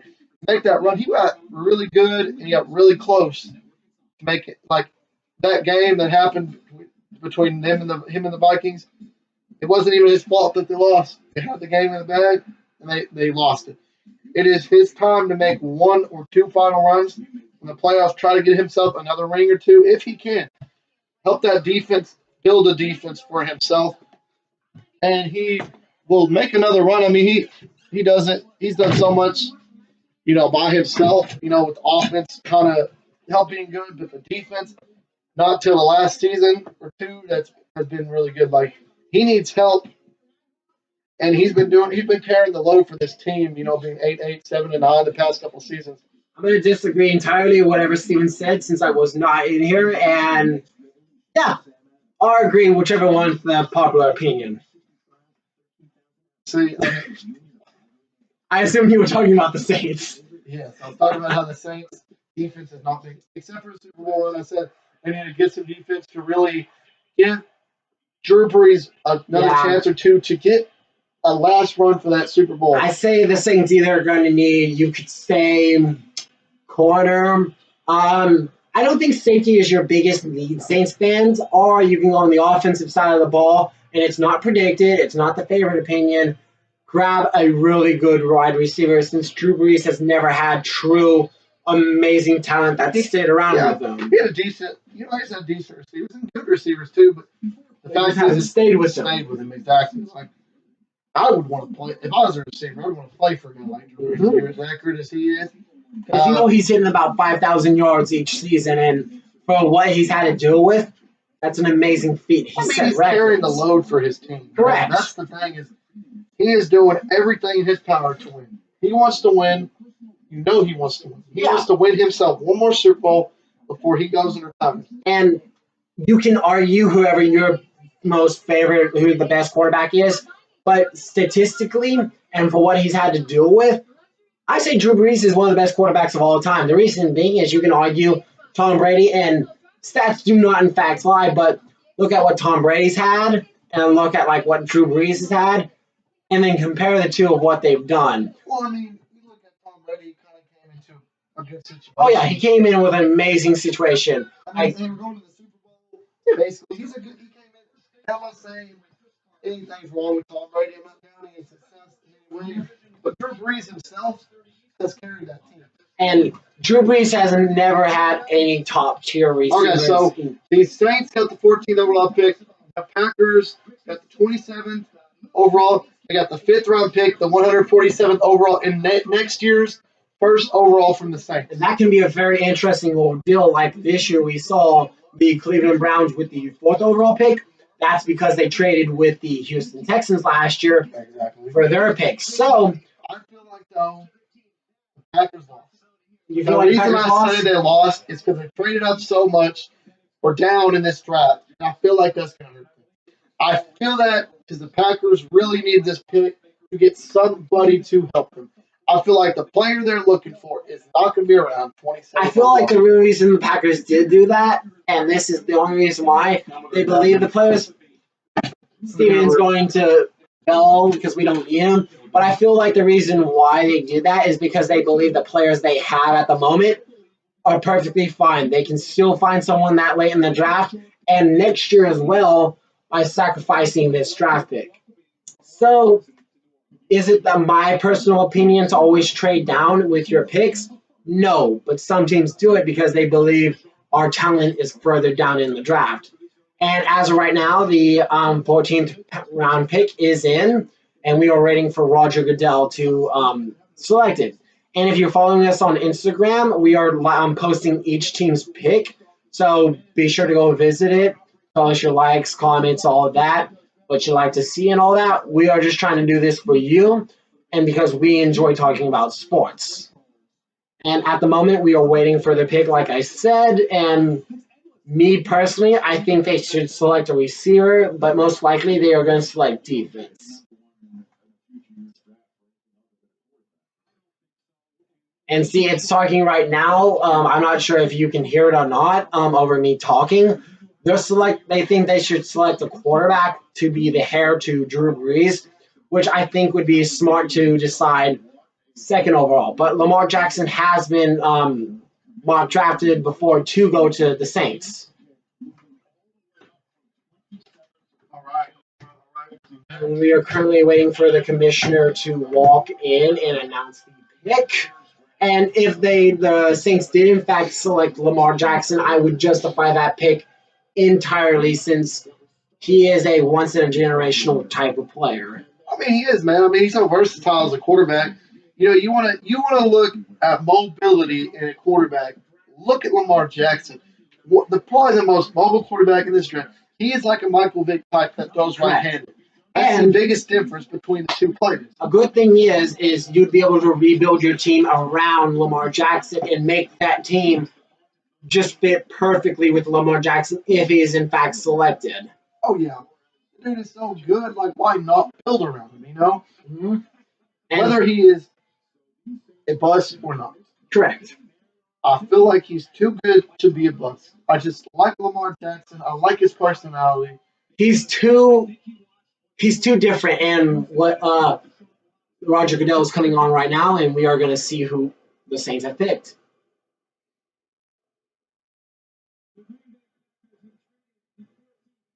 Correct. With the 14th pick in the 2018 NFL Draft, the New Orleans Saints select Marcus Davenport, Ooh, I the like defensive that end. Interesting pick, not a bad pick in any stretch of the imagination. Well, trying to bolster that defensive line. Well, look at it like this, you know. Look at it. I thought Green Bay was going to take 3. Correct. See, that's why I said they messed up. Because New Orleans, that's who they wanted. Yes. Because they lost their defensive end. They lost Cameron, or he's a restricted free agent. Yes. Why not going to get him back? You know, This is a smart pick. this is for a the great Saints. pick. I think the Saints. I think the Saints won. I mean, like I said, I already think even if they got the first round, I think this is who the Packers needed. And with this, I feel like the Saints won it. I don't even care if they gave up their first rounder for next year. The Saints won this pick. They're winning this, in my opinion. I think the only way the Packers can make up for this pick is with their pick, they take whatever corner or defensive back is left. Agreed. I mean, they need some help. They need some help on defense. Correct. But for the Saints, this is an amazing pick because with Cameron Jordan being a restricted free agent, you have someone to hopefully fill his shoes and produce. Since at rushing the edge is something vital because tackles are getting faster, they're getting stronger, they're getting smarter. People are finally realizing, hey, the offensive line is a vital part of our offense. Oh, yeah. And hopefully he can come over and take over the tackles because who is all in the New Orleans Saints division off the top of my head? You got the Carolina Panthers, Atlanta Falcons, and then wait, you said you got the Atlanta Falcons. Yes. The Carolina Panthers, Tampa Bay Buccaneers. And okay, all those teams, they have very good quarterbacks, and you can even say they're all elite passers to some degree. So you're going to want someone to come off the edge and rush them and disrupt the passing game. Well, especially Tom, look at the receiving core that the Bucs have. Mm-hmm. If you disrupt the passing game when you got to play that team 2 times a year, that helps you. Oh, yes. I mean, because even though the Tampa Bay Buccaneers are not the best team in the NFL, they have a great receiving core, a good running back. So, it's kind of crazy. And even if you don't get the sacks and you can still disrupt them, that's going to help your secondary because when a quarterback is disrupted by an in coming off the edge trying to sack them, they're throwing passes too fast, too late, not hard enough. They're not being the elite passer that they should be, and secondaries thrive on that. You're going to see more interceptions, more pass deflections, and overall worse quarterback ratings from other teams. And note, if you guys did not know about this draft, I don't know, the Texans and the Rams do not have a first-round pick in this draft. So I don't know. I know some people, I don't know if you kept up with that or not, but those two teams will not be picking in the first round. They both do not have a first overall pick. Unless they trade for one. Correct. Which at the moment, it does not seem that's the intention of any of those teams, but it could happen. It does not seem like that's going to happen, but it could. With the trades that we've seen crazier trades before. So it is unlikely, but anything can happen on draft day. Exactly. Don't give it up this year. Texans fans. Yes, just letting you know that you currently do not have a first round pick. Maybe I'm not saying it's a bad idea, but they may trade in for the first round, they may not. And if you're curious why they do not, in fact, have a first round pick, the Los Angeles Rams traded their first overall pick to the New England Patriots for wide receiver Brandon Cooks, and the Texans traded their first round pick. Was it for Tyrann Mathieu? Traded it to Brown. Traded to the Browns, and I don't know who they got, but they did trade. So that's why the Browns have 2 first round picks. It's because they traded. See, I feel like that's exactly why. That's why they have. I feel like the lack of draft picks is going to hurt the Houston Texans more since they're more of a rebuilding phase. They're trying to figure out what sticks. And they have some key additions with Tyrann Mathieu on the defense. That's going to help them, but we just got to see what happens. And you have Deshaun Watson, who is going to be your franchise quarterback when he's healthy. Exactly. I mean, the Rams, personally, I don't think this hurts them as much because they did a lot of offseason. Correct. They had a huge freaking offseason that you cannot doubt that they have had the best offseason of all teams. Correct. You have some additions with Aqib Talib. You have Marcus Peters. You have Ndamukong Suh. The defense is going to be very, very, very intimidating this season. Well, I mean, on top of that, you also got the scary offense. Correct. Todd Gurley, Sammy Watkins, right? Correct. See, you got a scary offense in the first place. All right. Raiders And fans, the draft pick is in. The first round, 15th overall pick is in for the.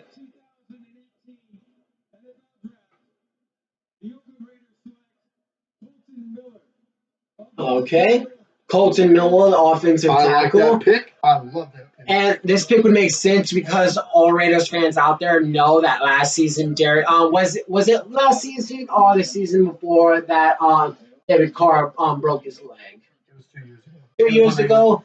Yeah, But that's a big even reason. I then, feel like last year they should have gone with an offensive lineman. But I think Colton Miller, research I did over him, he's a solid offensive tackle. Something that has always been his problem is getting too low. yes, You can't and get too low. There's a certain depth you want to go with your butt when you're blocking. yes, but He's for a the good pick, pick, though. Very good pick. the Raiders could have done worse. This is not the worst pick. I personally thought they would go secondary since the Raiders I do secondary. too. I do like the pick, but I really disagree. I really do disagree with this. I do. I disagree that the Eagles secondary. Any Raider fans, you guys know for a fact And that there's another trade. The Buffalo Bills. Oh my! so the Buffalo Bills are very aggressive in this draft. Yes. And like we said before, on all these draft picks and our personal opinions, leave a comment. Tell us what you think. Were we right? Were we wrong? Did we sound stupid? Did we sound like we know what we're doing? We're just here to let you know the information and what we think. Also, you guys, if you did not know, on our last video, there is a poll. The poll is were our draft picks accurate? Was our mock draft in the last video accurate? Yes. You go in the video, there's an eye. You click on the eye, it will say yes or no. Was our pick accurate? And also I will we will be recording here. Usually we're gonna post videos. We're gonna try twice a week. That's gonna be the goal, is to record twice a week. Yes. So let us know what you want.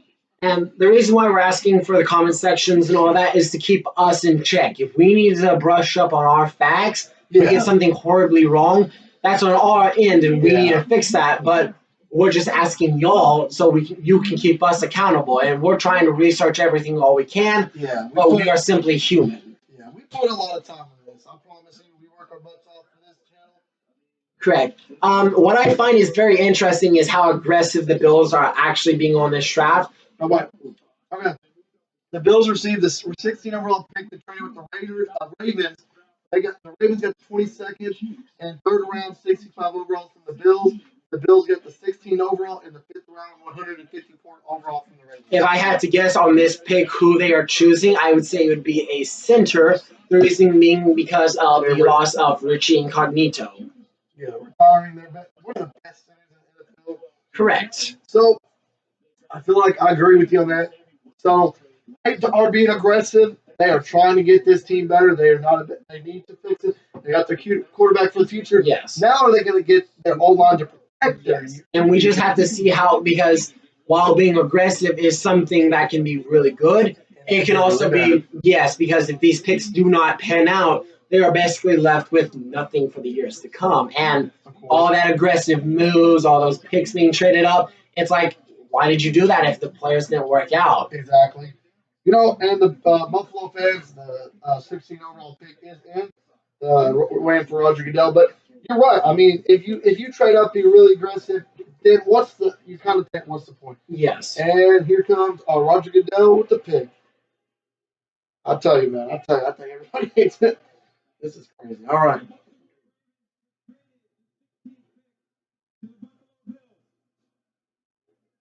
With the 16th pick in the 2018 NFL Draft, the Buffalo Bills select Jermaine Edmonds, linebacker. This is a very interesting pick.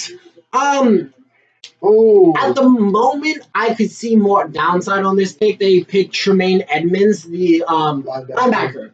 And I very much hope that the Bills select an offensive lineman, to be more exact, a center later on in the draft.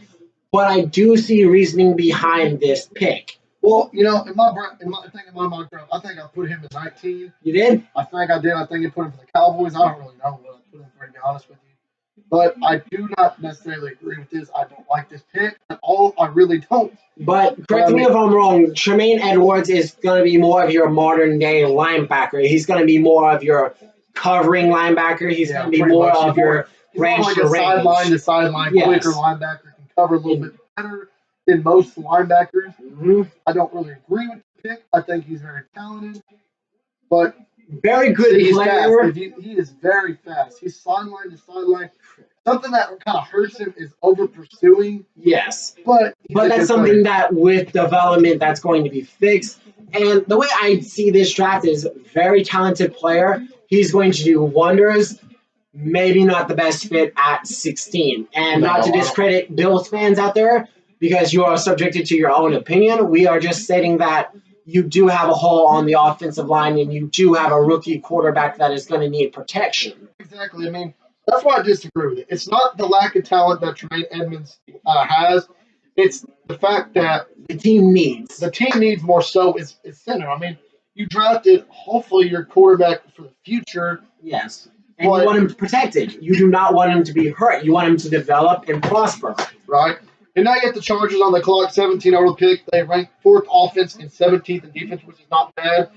But the thing is, with that, they need to work on their defense. I mean, honestly, their offense is talented. They're very talented. Yes.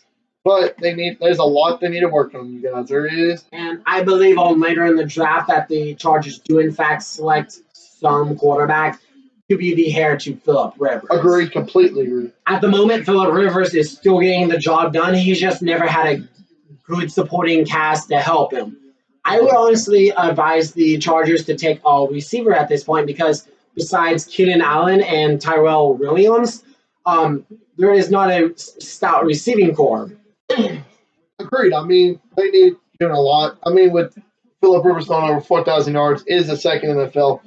Which is good. He's still producing. He just needs some help. Yes, it's like the Drew Brees conundrum. Very talented quarterback, gets the job done, but he's always snubbed short because of just there's no supporting cast around him. Exactly. You're right. Completely. And on the defensive side of the ball, I feel really any pick could be valuable at this moment. Not in the sense that the Chargers defense is the worst in the NFL. It is nowhere near the worst in the NFL. No, man. And then they got Joey Bosa. That dude is so talented.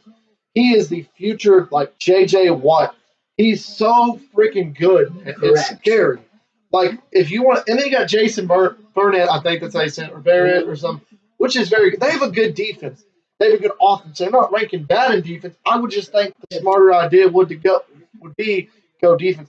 And then they added Geno Smith and Mike Pouncey. I would say the ideal pick, the smart, logical pick, safety. The reason being is ever since Eric Weddle. Yeah, I agree with that. Eric Weddle was your top tier safety, and ever since he left to the Baltimore Ravens, there has been a hole in the safety position. So I personally say if you're going defense, take a safety. I think it's going to be hard to replace him. I mean, it's going to be really hard to replace him. Mm-hmm. And if I'm correct, Derwin James is still on the board. He is still on the board. And I think this would be a perfect opportunity to take Derwin James, the safety. It would. Speaking of, how is Derwin James still on the board? That is a good question. Put out by Marshawn. I mean, that's a good question. And I personally believe that he's going to be taken out here. Yes. I think if he does not get taken to 17, he's going to go 19. Because the next pick after LA, the Chargers, is going to be the Seahawks. And the Seahawks are probably going to go defensive end, lineman, or running back. Correct. I think they honestly just need line. I really, really do. Honestly. And for the Seattle Seahawks, the pick isn't there yet. Just to touch on them, there are holes on each side, but because the Seahawks are in a rebuilding phase, we will just have to see. But as the moment, the Los Angeles Chargers have not chosen yet. 3 minutes left on the clock. We are waiting for them to choose what their pick should be. Well, yeah, I mean, there's some needs they need, but I mean, every team needs something. Oh, yes. But, they got a pretty decent team. Overall, they have a good team. And they need some help. Yeah, I'm saying either if you go in defense, take Derwin James. If you're going offense, take a wide receiver, and then there's a plethora of wide receivers to go there. I mean, you know, be a good wide receiver, Calvin Ridley. Really? The pick is in now. We are waiting for Roger Goodell. And as long as you select either safety or receiver, in my personal opinion, I mean, honestly, I think you're golden. Calvin Ridley's the best receiver you still got in the draft, and you got Derwin James, safety. Those are your two best players that would help the Chargers massively. Yes. So then you pick either one of those positions, in my opinion, and that'll win either way. And the way I take it is, what do you value more? Do you value a stacked offense or do you value a stacked defense? Some teams have different approaches to that answer. What do you personally, in your opinion, what do you think is what would you prefer? Me personally, I would value an offense. The reason being is if you have a stout defense, you can outscore them. You can just go all day. Stout offense. Yeah, stout offense, my bad. But you can tire the defense out, and it's just going to go all day long. All right, here comes Roger Goodell, the 17th overall pick, Chargers fans. And the next upcoming picks are Seattle, Dallas, and Detroit.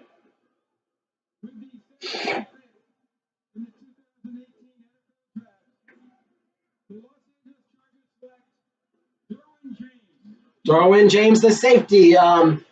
Amazing pick. It is needed. This is the potential replacement to fill the hole from Eric Weddle leaving the San Diego Chargers at the time to the Baltimore Ravens. So I believe Derwin James will be an instant starter, and he should have a very productive career. Oh yeah, he's a good safety, man. He played well, and he's got a lot of talent. If you don't think this guy is going to be the future of this team and this secondary for Los Angeles, then I don't agree with you, man, because I think this is what they need to be good, like on their secondary. They got a good defense, and now they got Jason Barrett. Yes. They got Joey Bosa, and they got Derwin James. I mean, there's your three. And if you want to compare it from Florida State, some amazing Antonio Cromartie. Yes. Deion Sanders, Xavier Rhodes, Antonio Cromartie. And those are some very talented. Yes. So Florida State has Florida State has a rich history of amazing defensive backs. Oh man, you got Jalen Ramsey, Antonio Cromartie, Deion Sanders, one of the greatest corners of all time. Deion Sanders is great. Jalen Ramsey is one of the youngest, probably one of the best corners in the league at the moment. So I mean, you got a lot. Whoever the quarterback coach for that team, the secondary coach, throughout years has been really, really good. Oh, yes. And if we're just going by trend, draft a cornerback from Florida State, they're probably going to do really good. Honestly, I mean, you're right. Interesting enough, the Green Bay Packers have traded to the 18th overall pick with Seattle. Yes. So the Green Bay Packers are showing some interest in moving up, and I believe this is because of their past trade in not being able to take defensive end Marcus Davenport. Oh yeah, I do completely agree with that, man. I do. So if I had to just assume because of the trade and how they moved up, I believe they're going to take a defensive end just because Davenport was not taken. Well, yeah, taken. You're right. I mean, that's what they need at this point. I think it's stupid. I really, really disagree. I think Marcus Davenport was who they needed, and they lost him. I think they screwed up. We'll see how they recover here. And all Packers fans out there will just have to see how this draft develops. Well, they need to protect Rodgers. Yes. With some offensive line. Or they need to put some defense so their defense can get some pressure and keep the offense off of the field. And the reason being, if Packers fans, if you have not kept up, because Aaron Rodgers was injured last year, and Brett Hundley had to take over. And while Brett Hundley he did do the job to some degree, he is no Aaron Rodgers. No, not even close. I think if they had Aaron Rodgers, they would have been a playoff team. But seeing as they didn't, then that's why they made playoffs. I mean, personally. But good news for Packers fans. In my belief, he is currently healthy now. But I believe you have the future of the Green Bay Packers in DeShone Kizer. Oh. The reason being is because, look at history repeats itself. You had Brett Favre mentoring Aaron Rodgers, and I believe you will have Aaron Rodgers mentoring DeShone Kizer. Oh, yeah. I think it's a good idea. I mean, I don't think they need a quarterback. Correct. I think they need to protect Rodgers or keep the offense off the field and get some defense, man. I mean, they need defensive line. Correct. But on the other side of the coin, while you did take in an amazing quarterback for the future, yes, you did lose a cornerback, which is a hole in your secondary right now. And I mean, even corner would be good. They just need to get some defense in the second round. Then you get some offense. I mean, they need to either get offense one round, defense the second round, and go from there. So for the 18th overall pick, I believe they should take a corner or an end. Either one of those picks, in my opinion, would be the smart pick. Oh yeah, I agree. I mean, they really got to do something, man. You know. Correct. Because if you don't, you're kind of just it's kind of a mystery. Yes. Especially with trading down, that just limits your opportunities. And like we discussed earlier, you can find diamonds in the rough, but that's what everyone focuses on. The first round, that's where all the talent is shown up. That's where all the first round picks get the most pressure because they were chosen in the first round. So it's going to be really interesting who the Packers choose after trading down and then trading up again. Yeah, I mean, I really, really don't. I don't know why they did that. See, I don't see why they traded down when they had intentions to come back up. Yes, and that's what I don't really get at all because they had a chance to pick an end that was going to change that whole defensive line. I personally believe the only reason they traded up is because they decided, hey, if we do not trade up, we will not get the player that we want, whoever that shall be. Yeah, they already missed the player they wanted. Yes. Because as soon as they traded boom, they knew they. I guarantee the GM and the head of the office knew they messed up. Because so here we go. The Packers received the 18th round pick and the 7th overall pick, 248 overall. The Seahawks get the 27th overall pick and the 3rd round pick, 76 overall. Okay, so that's going to be interesting for the Seahawks because there are a lot of draft needs and roster needs. I'm sorry. And the Seahawks have a lot of decisions on how to fill those holes, but now they're back to 27. Unless they trade up, well, we get to see who. I feel like it was smart. You know why? Because there's so many offensive linemen in this draft. Correct. And running backs. They're going to go down. Right. Like I told you, like we talked about. You know, there's a lot of depth at running back. There's a lot of running backs in this draft. There's a lot of offensive line, and there's a few other D ends. So I think they did a smart idea, and because there's so many offensive linemen, so many running backs, less defensive ends, but there's still some left. So why I think they got the best of the Packers. I think the Packers have lost so far. I think they're really messed up trading because they lost most of them. We will have to see how this plays out, and maybe they draft a superstar and turn this all around, and they prove us all wrong. But we just have to see because logically, when you trade down, you're limiting yourself on the players you can choose unless you know 100% the player you want is going to fall out not far. And right now, Roger Goodell is coming up with a selection.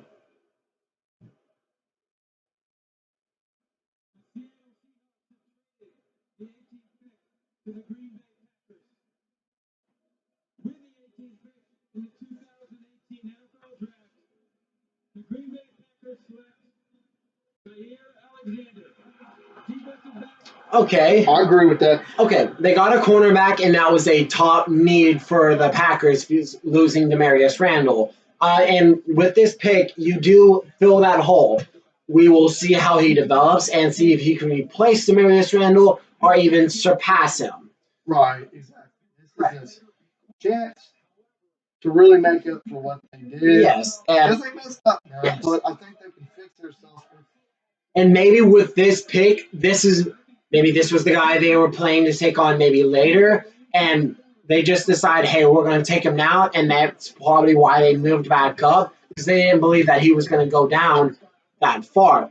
Well, this guy, I don't really think he was expected to be picked this early. From all the mock drafts I watched and stuff, I think he was predicted to go later in the draft. He's kind of short. Yes. He's kind of light. He's 5'10", 196 pounds. But he competes and tackles. His length is an issue. That's the problem. Yeah. I think he starts off naturally as a slot corner, nickel corner, right? And then he might build his way up depending on how well he plays. Yeah, I just feel like they got a guy that's just too small. But we've seen players that but we've seen players that despite their size, they can still do amazing things. I don't hate on anybody. Yeah. I don't despite talent. I'm just, in my opinion, that's how I feel. I feel like they could have picked someone else because this guy I don't think was going to go until later in the second. Correct. First. But like we can look at a lot of skill positions, like the Dallas Cowboys position, receiver Cole Beasley. He is a very short player, but he still gets the job done. The Chicago Bears running back Tark Cohen, he is 5'5". He is still a very good running back. If Cowboys go wide receiver, Calvin Ridley. That is coming from Des Bryant, the former receiver. Okay, and that might influence the Dallas Cowboys pick, which they are on the clock, since they do not have a true number one wide receiver at the moment. Correct. But we will see. There are holes on the team. They are suggested to take wide receiver, but they also do need help on defense as well. Right, you're right. I mean, they need to help themselves. They need guards, defense. Yes. They need safety, defensive line, linebacker, guard. That's their top four needs, in my personal opinion. Mm-hmm.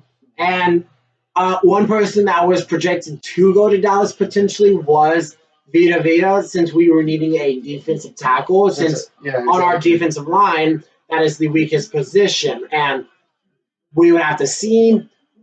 We will see who is chose. And they are having special guests, and I believe it is Drew Pearson and Micah Irving making the pick. We will see, but let me see. What are we doing? What's happening here? I don't know what's happening in the back over there, Ty. What is that? I don't. Okay, that's just fans. All right, but I don't know who. I think they're going to go some defense. I mean, personally, that's who I'm thinking they're going to go. I think Byron Jones back. Yes, we are needing a safety as well, since Byron Jones is going to his natural spot in corner. Well, let's see what's going on. I think they're trying to amp up the crowd right quick with Drew Pearson. If you did not see last year, Drew Pearson was very energetic last year with making the pick. He took a shot at the Eagles. Correct, but Drew Pearson being Drew Pearson. Oh, man, I'm telling you, dude. But, the Cowboys have some holes they got to fix to win this draft. Like get something to help their team in the next season. Cowboys are not a bad team, but they've lost some stuff. Yes, there are holes present. Can they be fixed? Yes. Will they be fixed in this draft? They lost Kyle Wilber, Orlando Standard, Anthony Hitchens, and Jonathan Cooper. So 2 linebackers, a corner, and a guard. Yes. There's a couple holes, and they really got to go. They got to do something to fix this. Ranking 14th in offense and 8th in defense, which is good for the Cowboys. An 8th overall defense and a 14th overall. If anyone saw the last season for the Dallas Cowboys, we saw a decline from Dak Prescott from his rookie year to his next season, and that could be on a various amount of issues, from Scott Linehan, the offensive coordinator, to the absence of Ezekiel Elliott, to Des Bryant. A lot of issues. I think you rely too much on Ezekiel to be he got to be his own person. Yes. Injuries happen. If something happens with Ezekiel, you got to be able to play on your own. You have to be able to rely on yourself. You have to build trust in yourself, your work, your athletic ability, your arm, everything. Overall, you have to trust yourself. And that's where I think Dak Prescott last year lacked. And what I think will be an amazing, very interesting season is with Des Bryant gone, we will see more from Dak Prescott and seeing, can he truly hold a starting job? Is he a franchise quarterback? It will determine, is Dak Prescott the quarterback we all think he is? Or is he truly a 4th-round quarterback that was just lucky? Well, I feel like him and just Des Bryant did not have that connection. Like Tony Romo, because Des Bryant's last good season was with Tony Romo. And you can use the comparison of Demaryius Thomas with Peyton Manning, or so many other wide receiver quarterback combos. There are a lot of needs. We will see what the Dallas Cowboys choose to fix with their first overall pick. And we are waiting with 2 minutes left on the clock.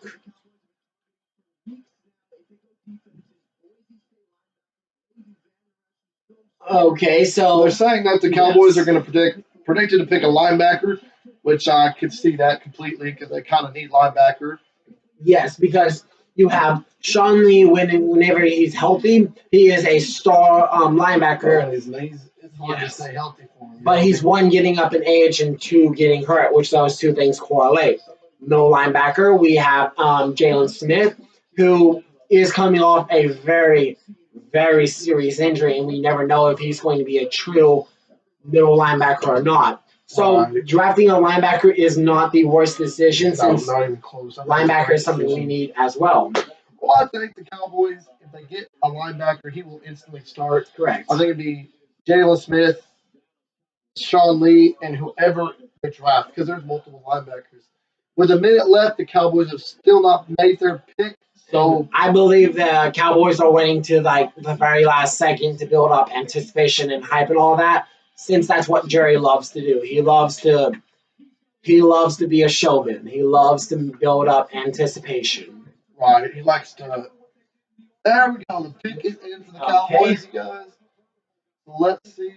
And just waiting for Roger Goodell to go on the stage. But until he does, the next upcoming picks for the fans of these teams, we're going to have the Lions, Detroit, the Bengals, Cincinnati, the Ravens, Baltimore, and the Patriots, New England.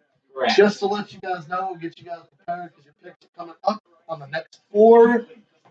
So we are about to see where is Roger Goodell. He is taking a second.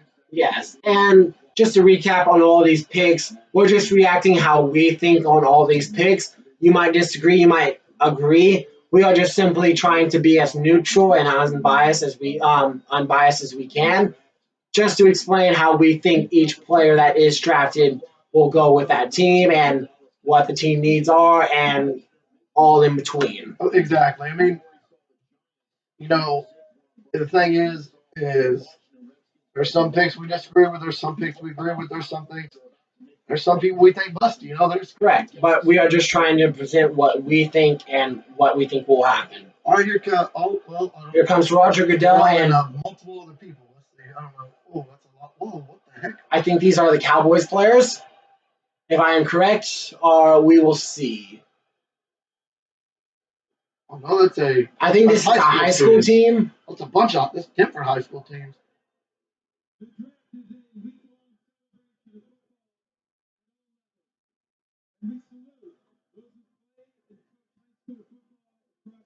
These are players from the Arlington Independent School District standing behind Roger Goodell, honoring these high school students.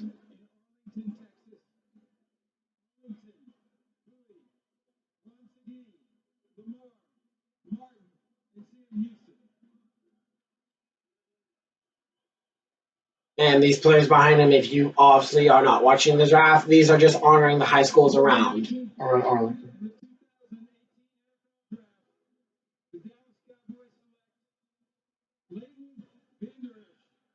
That is a good pick. They did, in fact, select a linebacker, Leighton Vander Esch, the linebacker out of Boise State. Okay, linebacker was a need that the Dallas Cowboys were needing. Yeah, so that is a good pick if you're a Cowboys fan. Or, he's a very good player. You got to like that pick overall. That's a great pick for the Cowboys, man.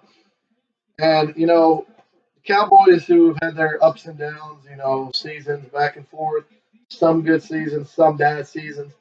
That's kind of a rebuilding stage for the Cowboys. It's correct. If you can check our the secondary, losing J.J. Wilcox, Barry Church, Orlando Scandrick, Brandon Carr. A lot of our secondary players were lost in Claiborne. Most Claiborne as well. So the Cowboys are rebuilding on their defensive side. We are trying to bring in as much youth as possible. This pick is to help replace or maybe just improve the linebacking core of the Dallas Cowboys, and we will see how this pick plays out. Big dude at 6'4" and 256. Correct. Big dude. The thing is he's more of a coverage kind of linebacker, more of the modern day linebacker. Yeah, something about this guy I'm down about him is something he did a lot in college was over pursuit. He over pursued a lot. If I had to make a simple comparison, I'd say he has the mind and the skill set of a defensive back, but he playing linebacker as Pretty in much, and he's a lot bigger, yes, taller. So he's gonna cover more. He's gonna really like develop the plays. He's gonna see what's going on. And as mentioned, sometimes he does over pursue. like we're watching here, he went.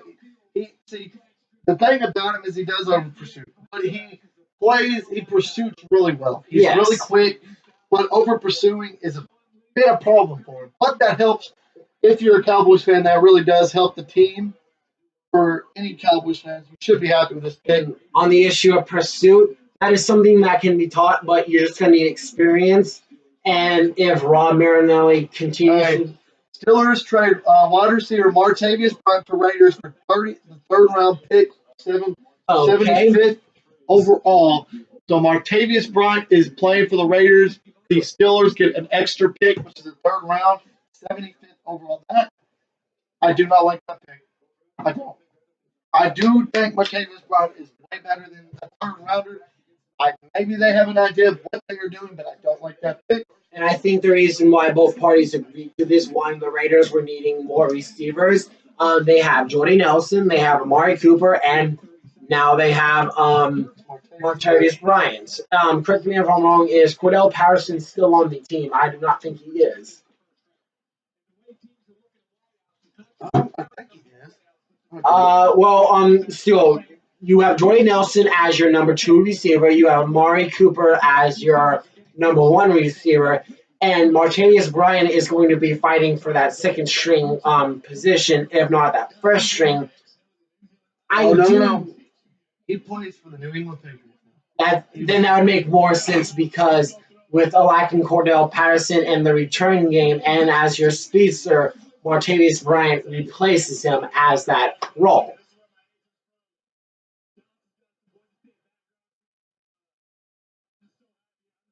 Okay. But the thing is, though, you guys, is it's gonna be this draft it's crazy. It is crazy. There's been lots of trades. So many trades. There's been a lot of things going on that's been kind of throwing things out of order.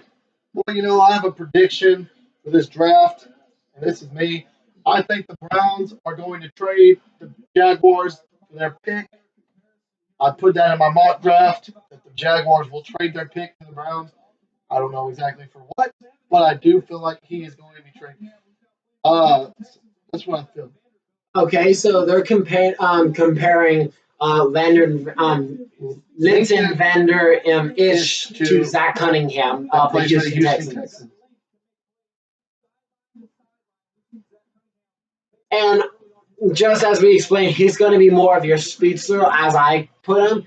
He is a defensive back that has the body of a linebacker, but he has the skill set of a defensive back. He's going to cover more.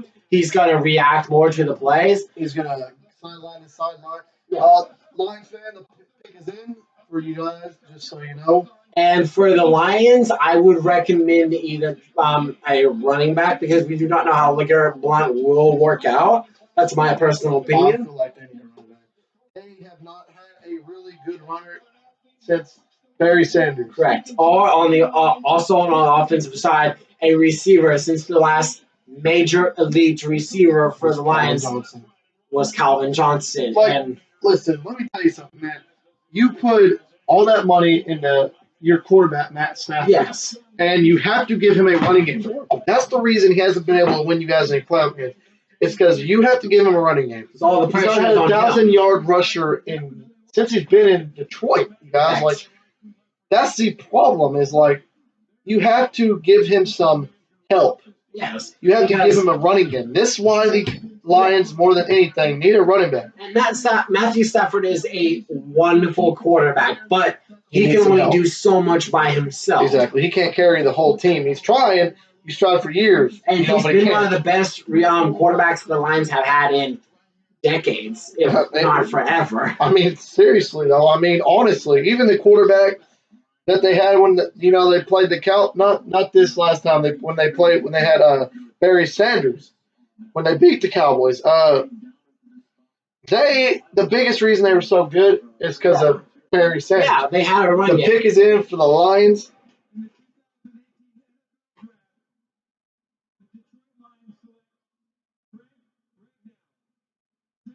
Okay, so I like that. I like that. You know why I like that? yes, That a LeGarrette Blount, a running back, a power back, yes. boom, that automatically helps your running back. So if you did not hear what the pick was, they chose Frank Ragnow, the He's a center center. from Arkansas.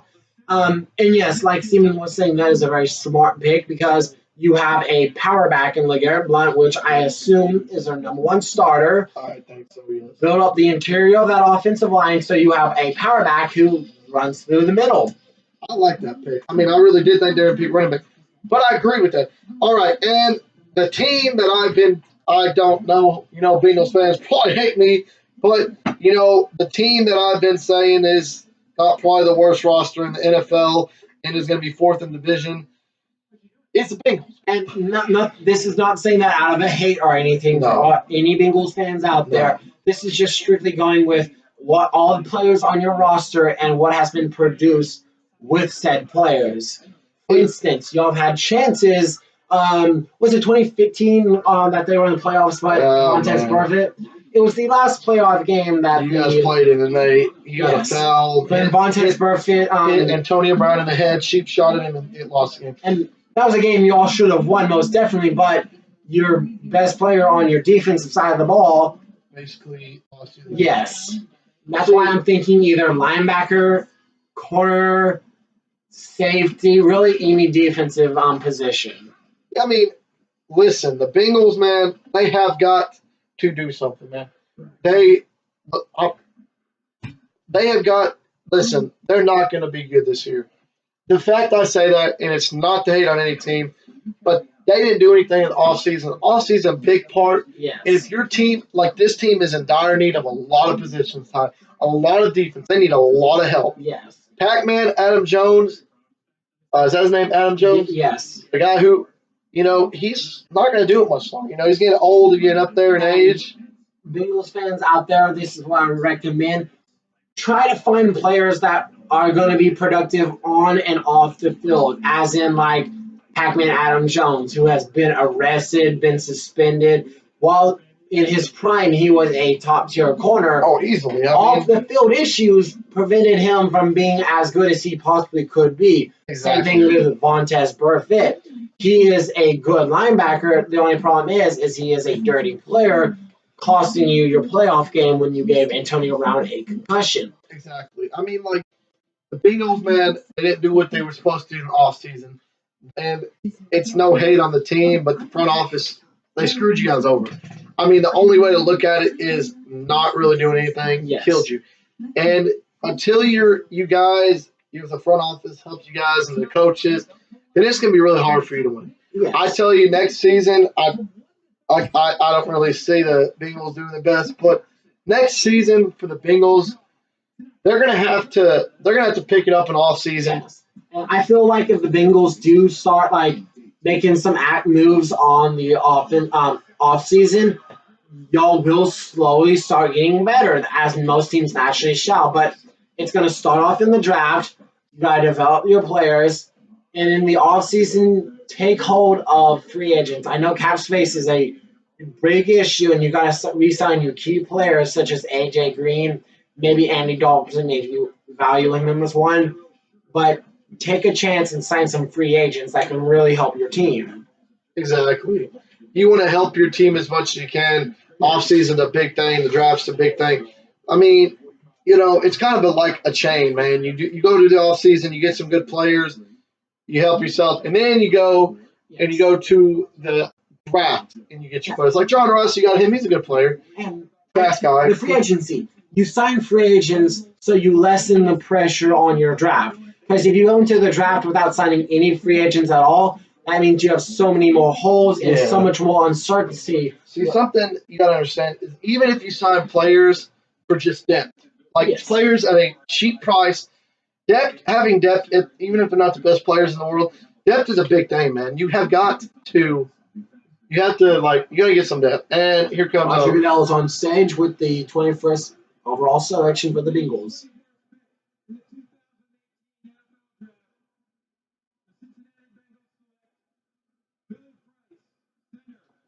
Okay, Billy Price, the center from Ohio State. My first reaction is defense was the greater need, but as for most offensive lines, drafting a center, especially or any offensive lineman, is a good staple because you're trying to solidify your offense, and their offense was not top tier. No, not even. So, not the worst overall pick in the world. In my opinion, defense should have been the first overall pick, Yeah. but I will not argue against drafting a center. No, I'm all about,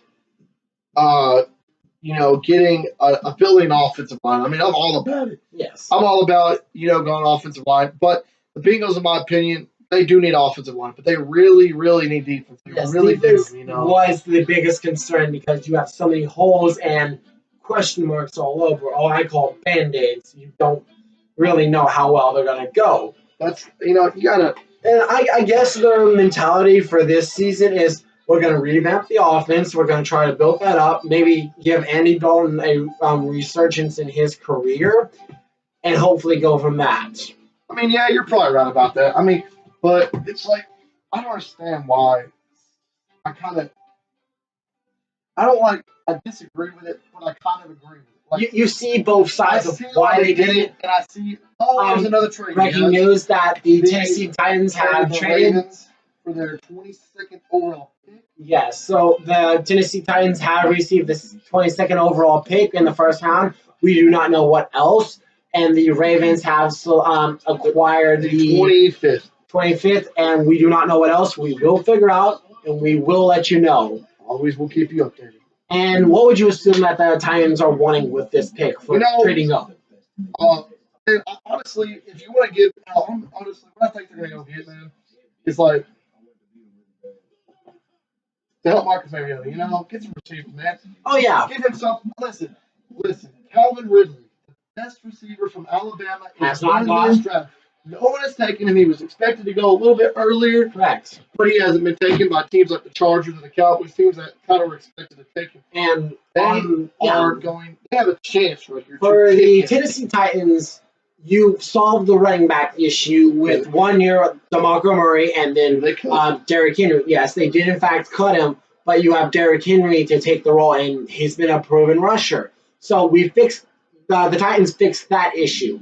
Your line is not the worst in the NFL. No, not even close. But your best receiver is Eric Decker. Who is getting an age, man. Yes, he is. No discredit to the Eric Decker. He has done an amazing job in the NFL, but Father Time does not lose. It takes its toll. And Marcus Mariota needs a top tier, if not a good receiver, to develop to become a top tier passer. But that's what we assume happened with the Tennessee Titans trading up to the 22nd overall pick. Easily. They are like, I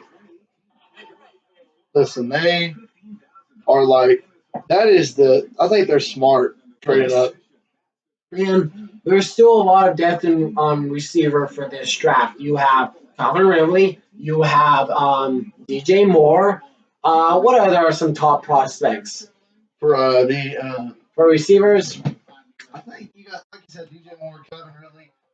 There's the depth at receiver in this draft is really not that great. It's not as great as I'd say the greatest depth in this draft would be either your running back or offensive lineman. Honestly, you're right. It's tough, man. It really is. So a lot of depth at receiver. So besides receiver, who do you think that the Titans should be taking 22nd overall? Yeah, besides receiver. Honestly, they don't take a receiver. Oh, so the Pittsburgh Steelers are receiving the 79th overall pick from the Raiders instead of the 75th, if I'm correct. 75th. Okay, so I think defense honestly would help them. Okay. I guess maybe like corner, Corner? or defensive line. Yeah, defensive line because Jerome King. Okay. Okay, so the Titans will receive the 22nd overall pick, 6th round pick, 215 overall. The Ravens receive the 25th overall and the 4th round, 125th overall pick from the Titans. I think this was a good pick for the Ravens because we assume that the Ravens are going to be selecting our wide receiver. And look, you look at it like this. The Ravens go down 3 slots, which we're going to get a receiver. We're probably going to get DJ Moore. If They don't. If they get Calvin Ridley, they get DJ Moore. Okay. On top of it, I think it's Carolina, New England, Carolina. They might draft a receiver, maybe, but they move. Listen, the Ravens go down 3, but they move up 2 rounds with the 4th. Yes. So therefore, and Roger Goodell is coming up with the pick at the moment, and with the 22nd overall pick in the first round for the Tennessee Titans.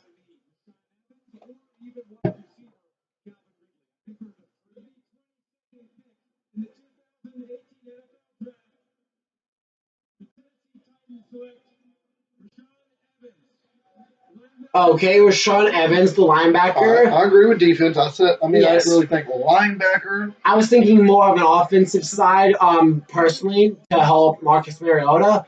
But linebacker Rashawn Evans from Alabama is not a bad pick either. I thought they'd be a little bit different. But see, now, like I said, now you got the New England Patriots, you got the Panthers. Those are okay. I think those next 3 teams could use a receiver. They could use a receiver, but listen, you lose. You lost Julian Edelman, and you lost. Who did they lose? They lost Julian Edelman, and they lost who else? What was his name? Well, I would say I can't remember exactly who they lost, but a big question mark would be Rob Gronkowski because he said he was returning. Oh, I know he is returning, in fact, but we do not know how productive he is because he has been injured and he has I really don't know if I'm going to be here or my motivation here. Like, he wasn't in voluntary workout, and we do not know his mentality, but the Patriots do need a receiver. But I say the biggest concern is drafting a quarterback, which I believe Lamar Jackson goes to the Patriots. See, here's how I feel. I do agree with you. You know why I agree with you on that? Because Colt Miller was who I expected. They have 2 picks in this round, so I feel like they're going to go Lamar Jackson, and then a offensive tackle. Yes, to replace Nate Solder, who is no longer part of the team. I think that's what they're going to do because that's what they need. And I can see the picks going vice versa. Either they select Miller or then Jackson because Miller's already been drafted. Oh, sorry, Miller has already been drafted, but still a tackle to replace Nate Solder, whoever is left.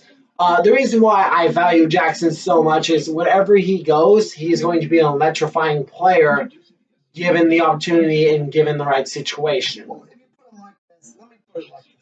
I think New England messed up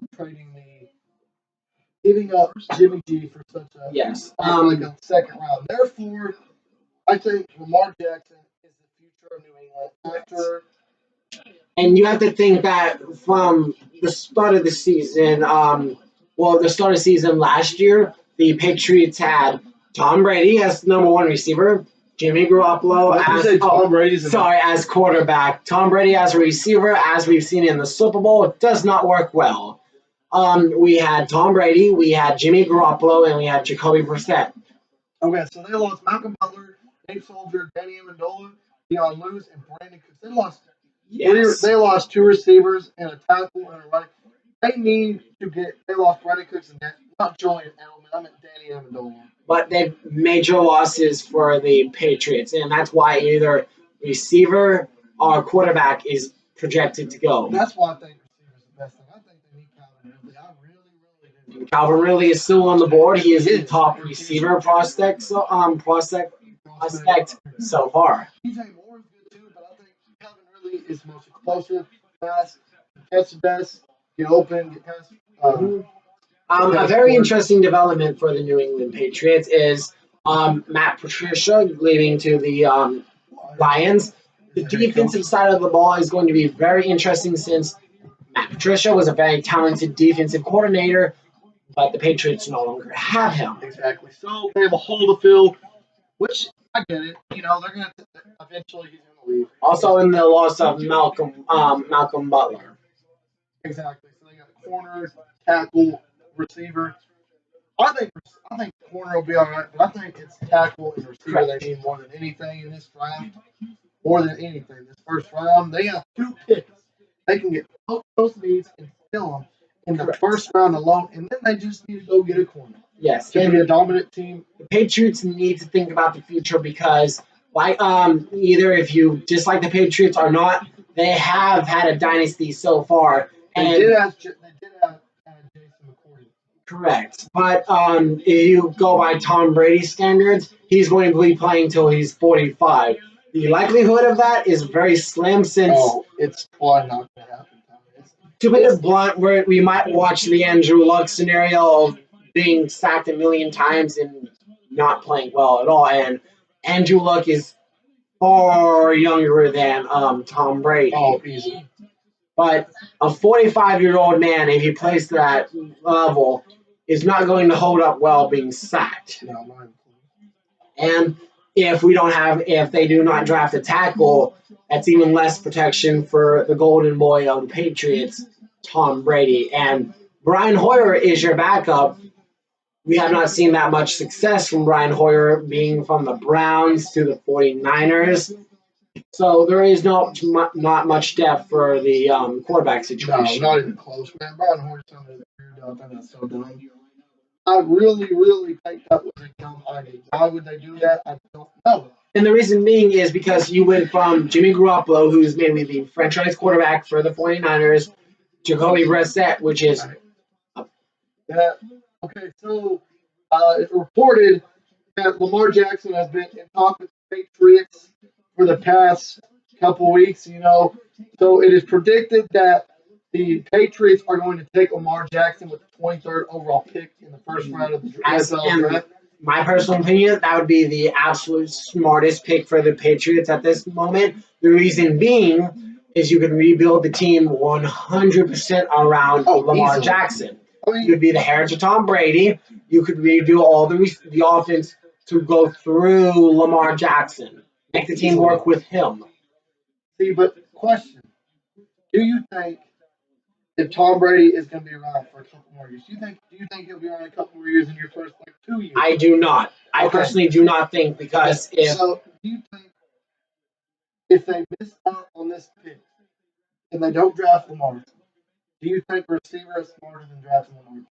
I want your opinion on it. I personally do not say so because if you have a poor quarterback throwing the ball to a decent middle or even a poor receiver, it's just not going to meet up. You need to start off a foundation and get a solid quarterback so your receivers are working well. So you have something that your offense is going through. Because if you have a quarterback that can't get the job done, nothing happens on the offense.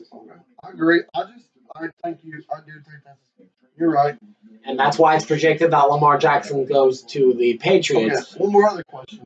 Yes. If they don't pick him here, 23rd, do you think they still get him at, what do they have, 30? Do you think they would get him at 30 first? Barely. I barely believe that they do take him. Do you think Carolina, Baltimore, Atlanta, Seattle, Pittsburgh, Jacksonville, Minnesota pick him? I think if any team would take him, it would be the Steelers, but Roger Goodell is coming up, and we will hear the selection.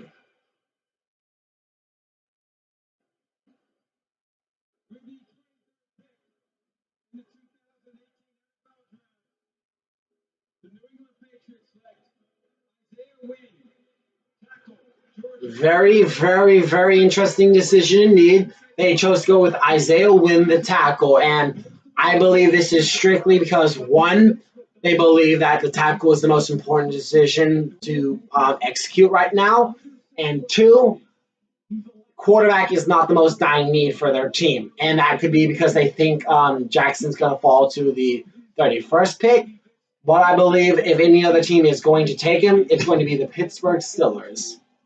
I mean, if you're asking me, dude, I think he's gonna run. He's gonna fall 31st. And I don't think anyone's gonna pick him up. And I say the only reason that Lamar Jackson falls this far is because the controversy is, should the man play receiver? Should he play quarterback? In my opinion, let the man play quarterback because he's a once-in-a-generational player. He's going to produce results where he goes. You just have to build a supporting cast around him like you would with any other rookie quarterback. I mean, this is a strong opinion about Lamar. I like him as a quarterback. But I really feel like he's going to be like Terrell Pryor. I do. Or he's going to turn out like Michael. And that's an understandable opinion since they do have similar college careers. But if you look at Lamar Jackson, I believe it was his sophomore season, he had at least a total of 50 touchdowns. At least 30 of those was passing, and around 20 of them was rushing, which is, if you converted that to the NFL standard, that would be a breakout. That would be unheard of. It would be pretty crazy. I mean, you don't see that out of many quarterbacks, especially if you got that out of a rookie quarterback. That would be unheard of. He would be winning Rookie of the Year. Oh, yeah, easily. I mean, you got to look at it like that. That would be a crazy rookie season to start. But Lamar Jackson is going to go a couple ways. He's either going to flourish, do absolutely amazing, or he's just going to be that guy you're going to run the Wildcat or something. But I personally believe give Lamar Jackson some time, develop him, give him some good tackles, give him a good receiver or two. He will be absolutely fine. Oh, he'll be great. Yes. If they give him like you were saying, a supporting cast, he'll be a pretty good quarterback, Tommy. Honestly. Yes, and that's why I suggested either the Cardinals, the Patriots, to take him. The reason being is of those teams, quarterbacks are getting up there in age, maybe about to retire, and you can rebuild the offense around them. Pick a couple of receivers, go with them. The thing is, I think the only team I think would have a chance of maybe taking him would be Jacksonville. But the reason I don't think Jacksonville would take him is not because they don't have Blake Bortles. It's not because they have Blake Bortles. I mean, but because I strongly believe the Browns are going to trade for that pick. Correct. And with trading for that pick, it'll knock it'll knock Jacksonville right out of the first round. Yes. And they're not going to draft. Cleveland's not going to draft quarterback with that third pick. Yes. If they get so, therefore, I don't think Pittsburgh. I mean, Pittsburgh might. Maybe there's been not the wild card because we do not know how Ben Roethlisberger is going to continue. He's been contemplating retirement, so maybe he does, maybe he doesn't. And that's why I said it would be a formula. You have a quarterback who's getting up in age. We do not know how long he's going to last. It could potentially change the game and revamp the defense around him. But then again, we will just have to see. For instance, the Carolina Panthers are on the clock right now. We expect them to take Calvin Ridley, the top prospected receiver, but things have gone very chaotic so far in this draft. There's been a lot of trades, a lot of surprises, lots of this stuff, and especially with us expecting Lamar Jackson to come off the last pick of the draft. Yes. I was surprised, man. I was really surprised, And for some of these, we are hitting, like some of them, we're calling the picks. Some of them we're calling the positions. And then if you notice, some things have been complete curveballs, and we've been surprised. We could kind of undersee it. We could see it. Some things we don't. Some things we do. Exactly. I mean, something I'm really surprised that the Eagles haven't done yet is trade up. And the reason I say that is I'm surprised they haven't tried to trade Nick Foles to go up in the draft. Yes, because Nick Foles has his all-time highest trade value being the Super Bowl MVP. Yes, exactly. That's what I'm saying is I'm surprised they have not done anything with it. I would have by now. And I think the only reason why is they're slightly cautious about Carson Wentz getting hurt again and then having Nick Foles as a backup, a proven backup for Super Bowl MVP. But would he be worth the first round? Would you trade him for a first round Personally, pick? I would not trade Nick Foles for a first-round pick. The reason being is one good season to play off after being the backup, being called in. It's kind of like the Brock Osweiler situation. He did amazing when Peyton Manning had to go down. He was taken by Houston for $16 million. It did not work out. It just did not work out at all. But that's how I take it. The pick is in for the Panthers. Waiting for Roger Goodell to walk on the stage, and for Panther fans, can be the first. Another key pick I think the Panthers should select is a center or just an offensive lineman to help Cam Newton out. Oh, man, they need some offensive line. Here's Roger Goodell.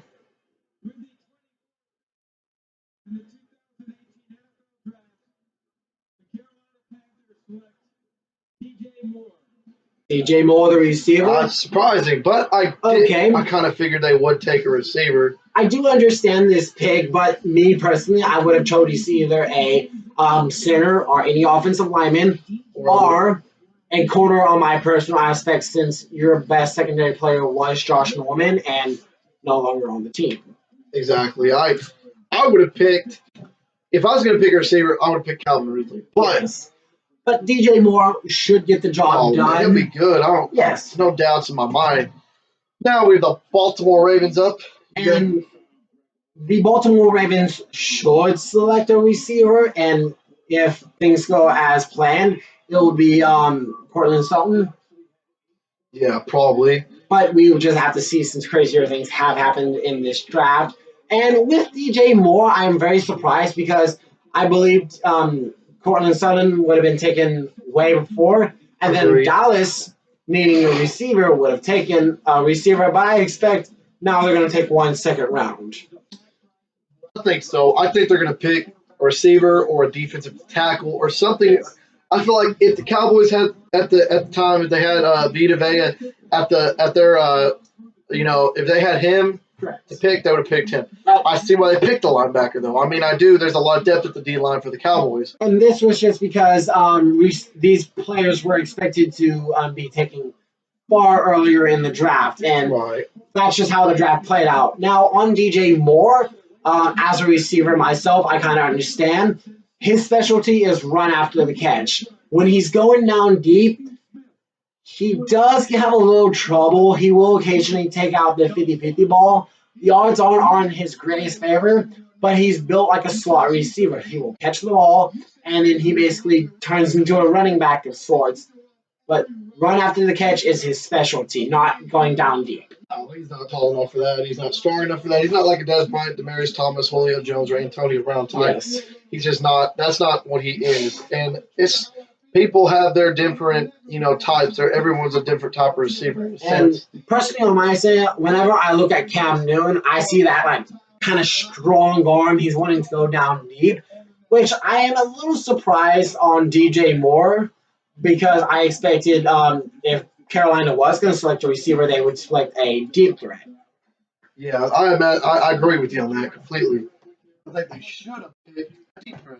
Mm-hmm. More of a deep. I mean, he could be a deep threat, but yes, it's just not really what I expected. Then you got their offense: Cam Newton, Christian McCaffrey, Torrey Smith, DJ Moore, and Greg Olsen. Correct. Not a bad offense, but it's not a great offense. There are still question marks. I would say Torrey Smith, Christian McCaffrey, if he can become a true dominant running back, if he's not just a toss the ball to him and hopefully he can make something out of it. Greg Olsen, concern on age, getting up there in age, still a dominant tight end, but getting up there in age. Any other comments on that? I mean, no. I mean, also not just age, productivity, being super consistent. That's another thing with that. Another pick that I thought the Panthers should have took was an edge rusher, because your current edge rushers are Julius Peppers and Charles Johnson. While they are being very productive in their careers, they are both aging. They're in age wins. I mean, they both lead the Panthers. I mean, team in a whole. It's the leading sack leader between the two guys. But you got to think about the future, and they might address that second round. They might not, but youth is vital. Oh, man, youth is correct. Youth is very vital, man. I mean, youth is a big thing in any team, man. And I mean, you got to okay. Listen, sometimes youth can kick you in the butt. Yes, because but sometimes experience, sometimes being too old, and even if you're super experienced, it doesn't always turn out the way you expect it to turn out, man. I mean, no. It's like, like some people, we use Larry Fitzgerald earlier. He's a very experienced wide receiver, but does that make him the best wide receiver in the game? Not no more, no. Not no more. Now, he might be the smartest, he might know the game the best, but from a physical standpoint, his body has deteriorated over time. And if you have like John Ross or Larry Fitzgerald, John Ross has more potential, even though he's younger, less experience and all that, but physically, Oh man, he can take a lot more. I mean, Yes. and he can run a lot more. And I mean, he doesn't get tired as fast. I mean, he's young, man. I mean, that's the That's thing not about him. mistreating Larry Fitzgerald in any way. He's been one of the greatest wide receivers of this generation, and especially to the Cardinals. But he hasn't, like, if you look on generally, productivity does decline with age. It's just something natural. Easily, man. I mean, that's all the time for you. Yes, and it happens to all great players, regardless of like how good they are. All great players take their they decline. I mean, you listen. No matter what you do in life, no matter football, you have a job. When you age, man, your productivity, your consistency starts to go down. It's in any sport, it's in any job. You can't do everything at the same level for the rest of your life. Correct. That's how life is. You know, I just thought about something. How about if the Ravens took Lamar Jackson? I think I would think it would be an amazing pick. The reason being, Joe Flacco, not the worst quarterback in the NFL, but his productivity has dropped drastically. And you could say that's from a lot of things, from either himself, the supporting cast he's had. We do not know, but again, huge Lamar Jackson fan because he's going to be an electrifying player wherever he goes. The pick is in fact, but for the Baltimore Ravens. Yes. So Ravens fan. I say receiver, quarterback, and I can't think of really any major They're concerns. talking about this too. See, they're talking about Lamar Jackson too. They want him to go too, and you can honestly tell I want him to go as well. Oh man, I know you're a Lamar Jackson fan, and I mean I am too. It's nothing to doubt with Lamar Jackson. I just You have to admit, he's going to be a very interesting player. Listen, whether he plays receiver or he plays quarterback, he's going to do good in what he wants. I mean, I know he don't want to play receiver. He's already made that. Yeah. That's a big. I put money. That's a big reason teams haven't got him. And I say if he traded, he said, yes, I'm going to play receiver, he would have been drafted already. I really have no doubts he would have already been drafted, but I say let the man play quarterback. That's what he wants to do, and I don't think anyone has the right to force him. And I say, sorry, you're not good enough as quarterback, but that's my opinion. He played great in college. Yes. And a lot of rushing yards. He's a good pick. And Roger Goodell is coming on stage and for the selection. Let's see.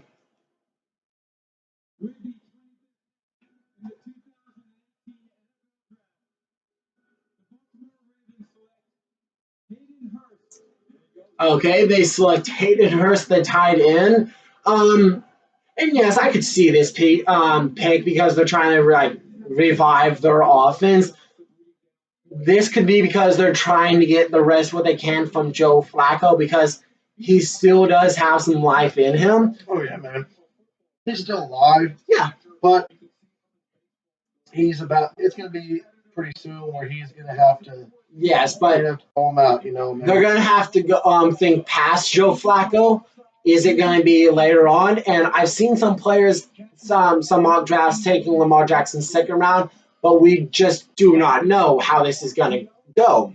On Hayden Hurst, for all you Baltimore fans, I say it's an amazing pick for the modern day NFL tight end, the kind of running route receiver, mindset of a receiver, body of a tight end. Well, you have 100. He had 100 receptions, 1,281 yards, and 3 touchdowns in his last year in college. It's not out of South Carolina.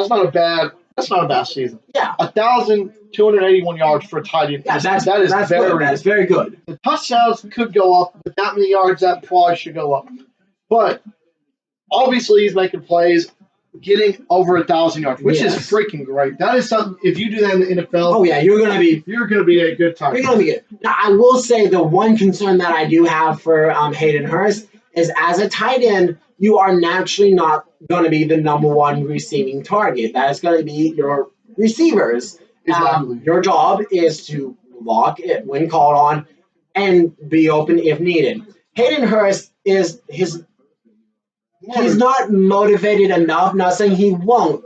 He doesn't want to be blocking. He wants to be catching the ball, and that's what he wants to be. Like I said, mind of a receiver, body of a tight end. He can block. but he just needs to be motivated into it. It's like it's kind of like he wants to be the main receiver. Yeah. Because like in college, South Carolina is not the biggest, not the best college in the world, like football team. So the receiving threats in his team were not the best in the world. Yeah, so he shines bright So there. he got to shine and he got to be the top target. That's the problem is he's not going to get that in Baltimore. Yeah. He's going to be a big threat, of course, but he's not going to be like the top threat in the draft. You know what I mean? Yes. For sure. What I would say is also for sorry for that slight pause with some technical issues, but like I was saying for Hayden Hurst, he's going to be a major threat in the NFL if he gets the right mindset. And also, one other concern I would say is he is very, very aggressive. He loves to go with the one-hand catches, and when you're talented enough to do it, by all means do it. But like I said, he is a tight end. His main job is not receiving. When he It's can, not even close to it. and that's the problem, is sometimes when he wants to go with that one-handed catch, when everyone knows for sure he can catch it with two hands, he might drop a couple passes because He's so aggressive. mindset of a receiver, body of a tight end. That's the problem. perfect He's way. too aggressive. And whenever it works, it's wonderful. But it's just if He's it not. works. But It's kind of like good pick. it's a good pick. He's too risky. Yes. In my opinion, as a tight end, I would have got someone else. Yeah. But I would not have got him. It's just too risky for my taste. But if he develops, he's going to be a wonderful tight end. And on a side note, the Atlanta Falcons with the 26th pick, the pick is in fact in, and we will be telling you all about that pick when it comes. You know, Atlanta, man, good team. A great team. Good team, yes. I think tight end. Tight end, yes. I think that is defensive the- tackle. And I think corner. that Or is- linebacker. Like, those are some positions. I think Matt Ryan himself is a good quarterback, man. But I feel like the thing about it is he needs a little bit of help. and you know what I'm already gonna say Lamar Jackson. as a backup because Matt Ryan still has some life into him, but try to name the backup for the Falcons, and we're gonna see him.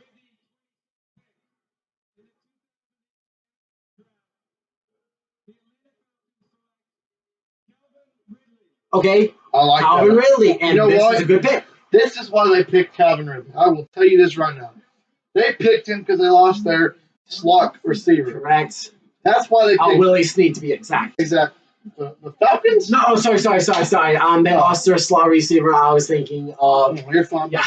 That's why they drafted Calvin Ridley to be that slot because they lost their slot receiver. Tyler Gabriel. Yeah. Taylor Gabriel. Taylor That's Gabriel. why because he's expected to leave to the Bears over the next upcoming. And hey, little if bit. you haven't paired up with Julio Jones and Calvin Ridley, if he lives up to the hype, it's going to be an amazing year in Atlanta. Oh man, it's gonna be Matt awesome, Ryan. man.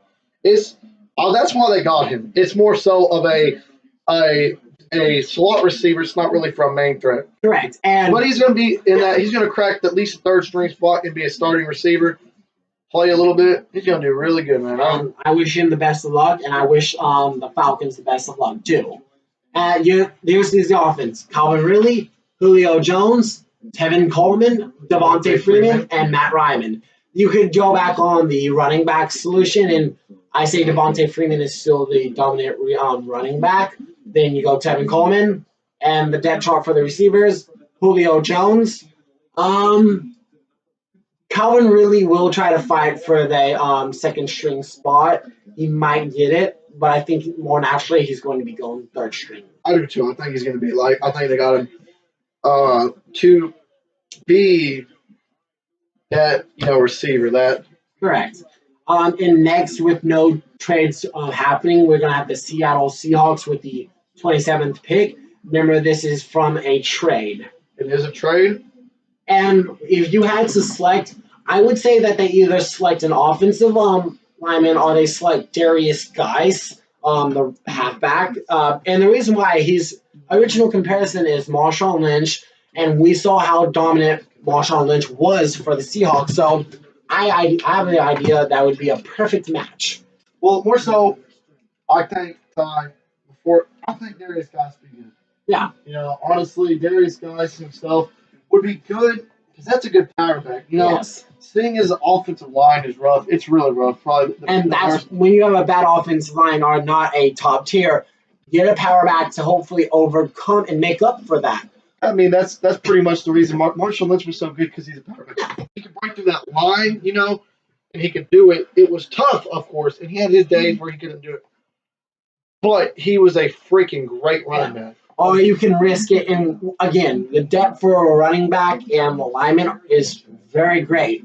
You could take a tackle, or you could take corner, you could take safety, you could take an end, you could take a lot of positions with. They need a lot of need. They have a lot of needs, but I feel like a big need is their biggest needs for me is linemen, offensive linemen, and running back. I feel like Darius Guice, this is my opinion before the draft even started. When I was researching all about the draft. Yes. I think Darius Guice is the best running back in the draft. I do. I think, you know, if you look at Saquon Barkley, who's a very good running back, I don't hate on the guy. Saquon Barkley is one of the most versatile players. That's why he was picked. Versatility is an amazing attribute, and that's why he was ranked so much higher.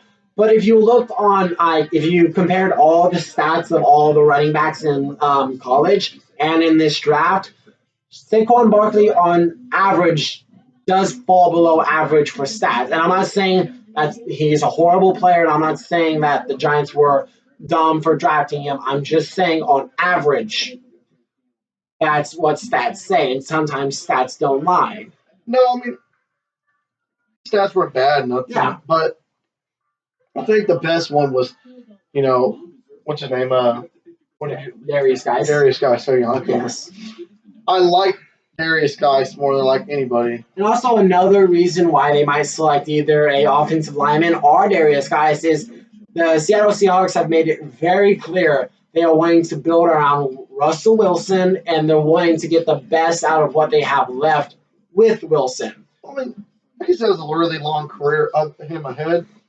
So I say you got to give him some help. Yeah. Because even though he's fast and everything, but he can move. He's still just a quarterback. And if you want to go back to he's been sacked countless times. He's used to being sacked, and we will go back constantly. The Andrew Luck situation. You get sacked so many times, no matter how good you are taking your toll. It puts a toll on, man. Yes. It really does after a while. It puts a toll on your body. I mean, it kind of ages you faster. Yes. And for the defensive side of the ball, you can really throw a dart anywhere and say, yeah, take that person, because they are rebuilding. They are making it 100% clear. We are rebuilding on the defense. Michael Bennett, Richard Sherman. We don't know if Earl Thomas is going to be there. And also, like with Seattle losing Richard Sherman, Sheldon Richardson, Michael Bennett, and Jimmy Graham, those a lot of needs. That's a player in each position, man. That's hard, dude. Those are good players in each position. And the Seahawks with the Legion of Boom, it's gone. It's basically gone. It's gone. You have Cam Chancellor going to be traded away. And the remaining members of the Legion of Boom: Cam Chancellor, Bobby Wagner, KJ Wright. If you want to involve him, some people do, some people don't. They can't run the defense by themselves. No, they need some help, man. I mean, they can't. It's not like you're going to see Bobby Wagner going and playing corner or safety. You gotta help him, man. And my bad, I forgot to include Earl Thomas, but we do not know if he's going to stay on the team or not. That's why I wouldn't put him on there yet, because I don't even know if he's going to be in the Legion of Boom for much longer. We know for a fact you got a decent defense, but you got a lot of holes, man. After losing 4 of your players, 3 of them on defense, and your tight end Jimmy Graham on offense, that's a big kick in the butt. For the pick for Seattle, I really say they could just throw a dart anywhere and just take someone, because they really need a lot of help. There's really no wrong pick whenever you take this. I mean, it's been a while since the Seahawks have missed the playoffs in the first place, and missing it last year. See, this is how it looks like for me, okay? It looks like after the Broncos won the Super Bowl, they've had a tough time winning. Right. That's kind of what it's seeming to me. You know, the Broncos, I think, they went 5-11 last year. Seahawks went 9-7. The pick is, in fact, in the Seattle Seahawks. Goodell.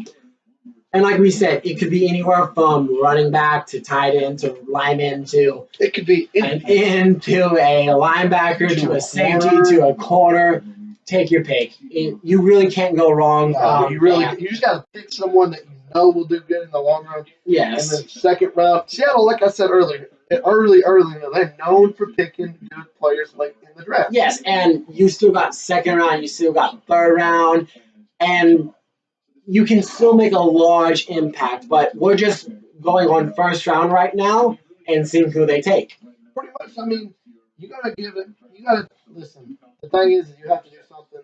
Because Seattle, if they do not move fast, they didn't make any moves in this. Okay, listen, all season, they didn't make no moves. They lost a lot, man. Yeah. And if they don't make some moves and help themselves, Yes. they're going to be Gonna come back and bite them. I feel like it's going to be tough next couple seasons. Yes, because they're going to need the exact, and that's all right. Every team in one point, like in one time at one point, has to rebuild. It doesn't matter who you are. The New England Patriots, man, while back, they'll eventually have to, and a long time ago they did. Roger Goodell is up now.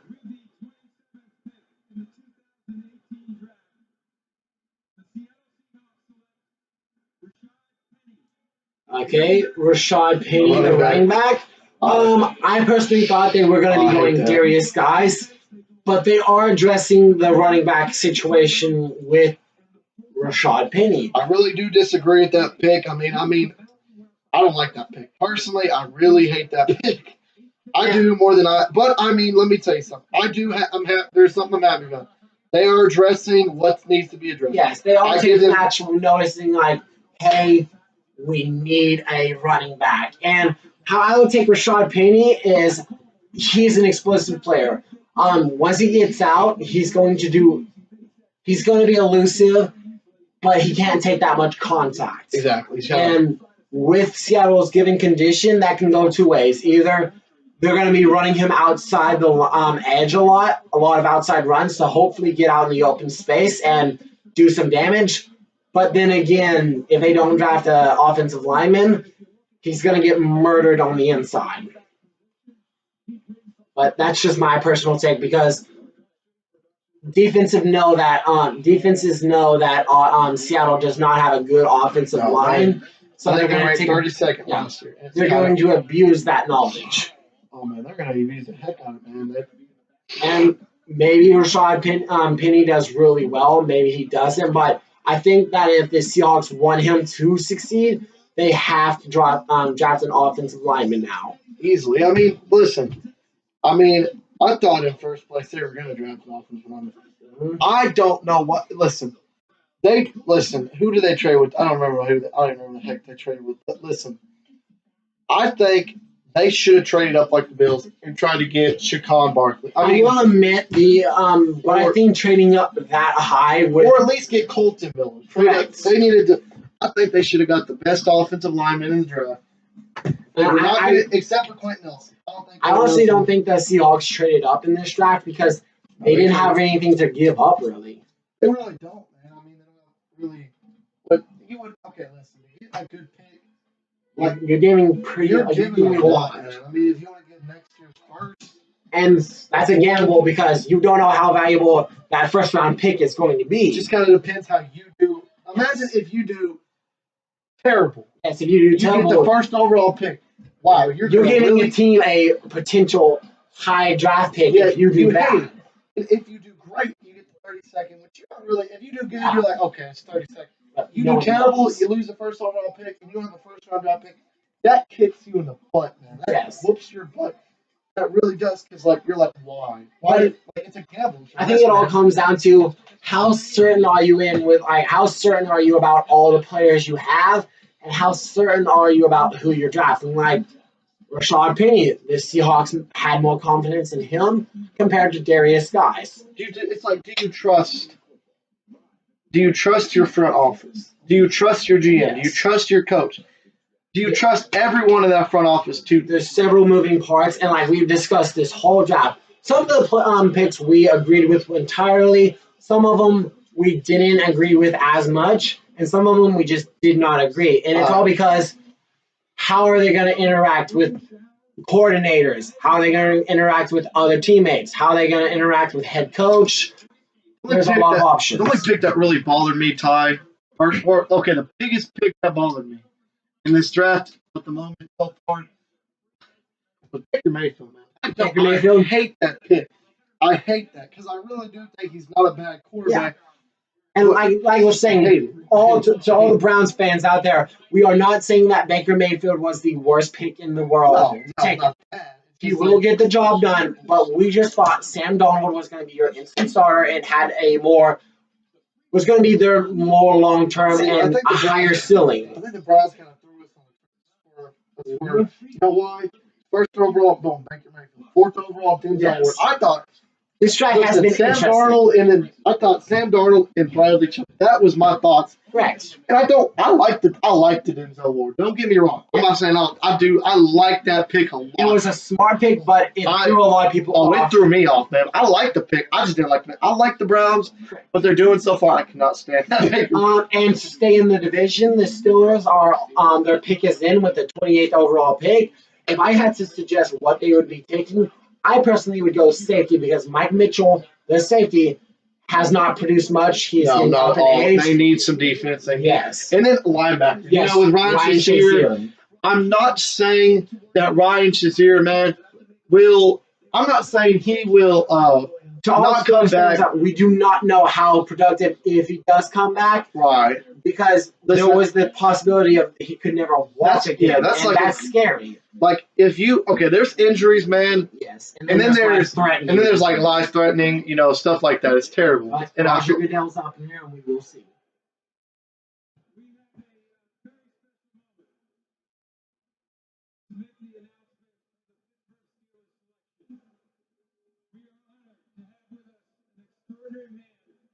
Who continues to amaze us with his unyielding determination and his unwavering spirit. We are so proud of him, and he inspires us all. Please welcome, joined by his fiancée Michelle, Ryan Shazier. Okay, Ryan Shazier will announce the pick. Ryan Shazier announced the pick, and I think this is one of the most honorable things you could possibly do as a franchise, letting the man who almost lost his life potentially lose life-threatening injury, man. Remember, they didn't even know if he could walk. He's being escorted by his wife. He's limping. And he's walking. That's the good thing. Yes, and he's making a recovery, and he's doing everything in his power. And then again, Ryan Shazier had one of the brightest futures, and I hope with a burning passion that he makes a full recovery, because I hope he does well.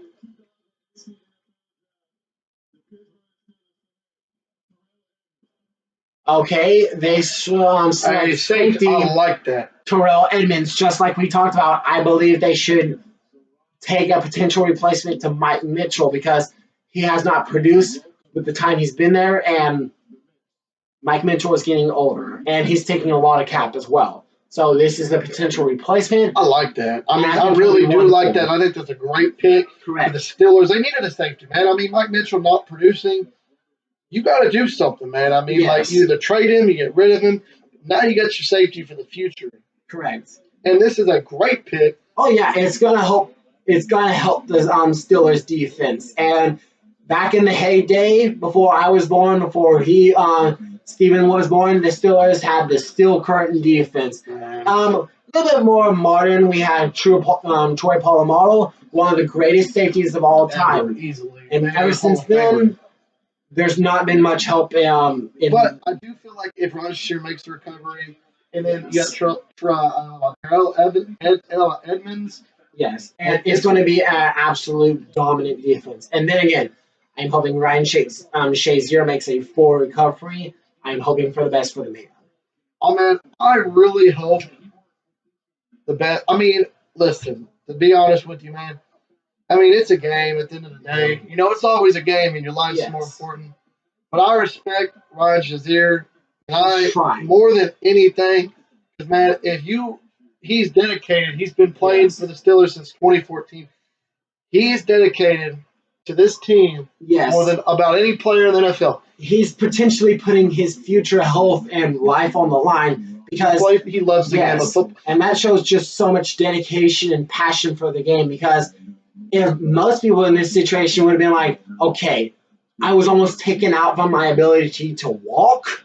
And like, most people consider concussion all that, which are serious issues, but you tend to recover faster from those.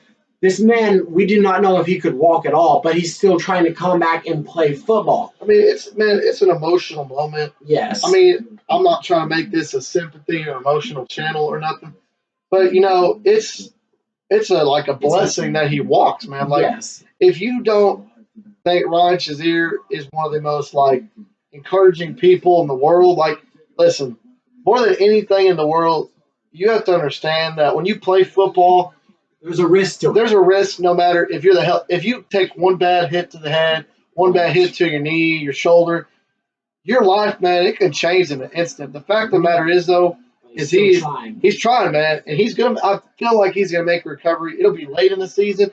Maybe it won't be next season. Maybe it'll be the season. But I know Pittsburgh is not going to cut him. Oh, yeah. Because I know he's too good, and he's going to work his butt off your back. We wish him the best, and congrats on Pittsburgh for drafting a safety. I hope he does amazing. And I completely agree with you. On a side note, for the next picks, the Jacksonville Jaguars. Pick is in. Yes, and they are keeping the pick so far, and they are not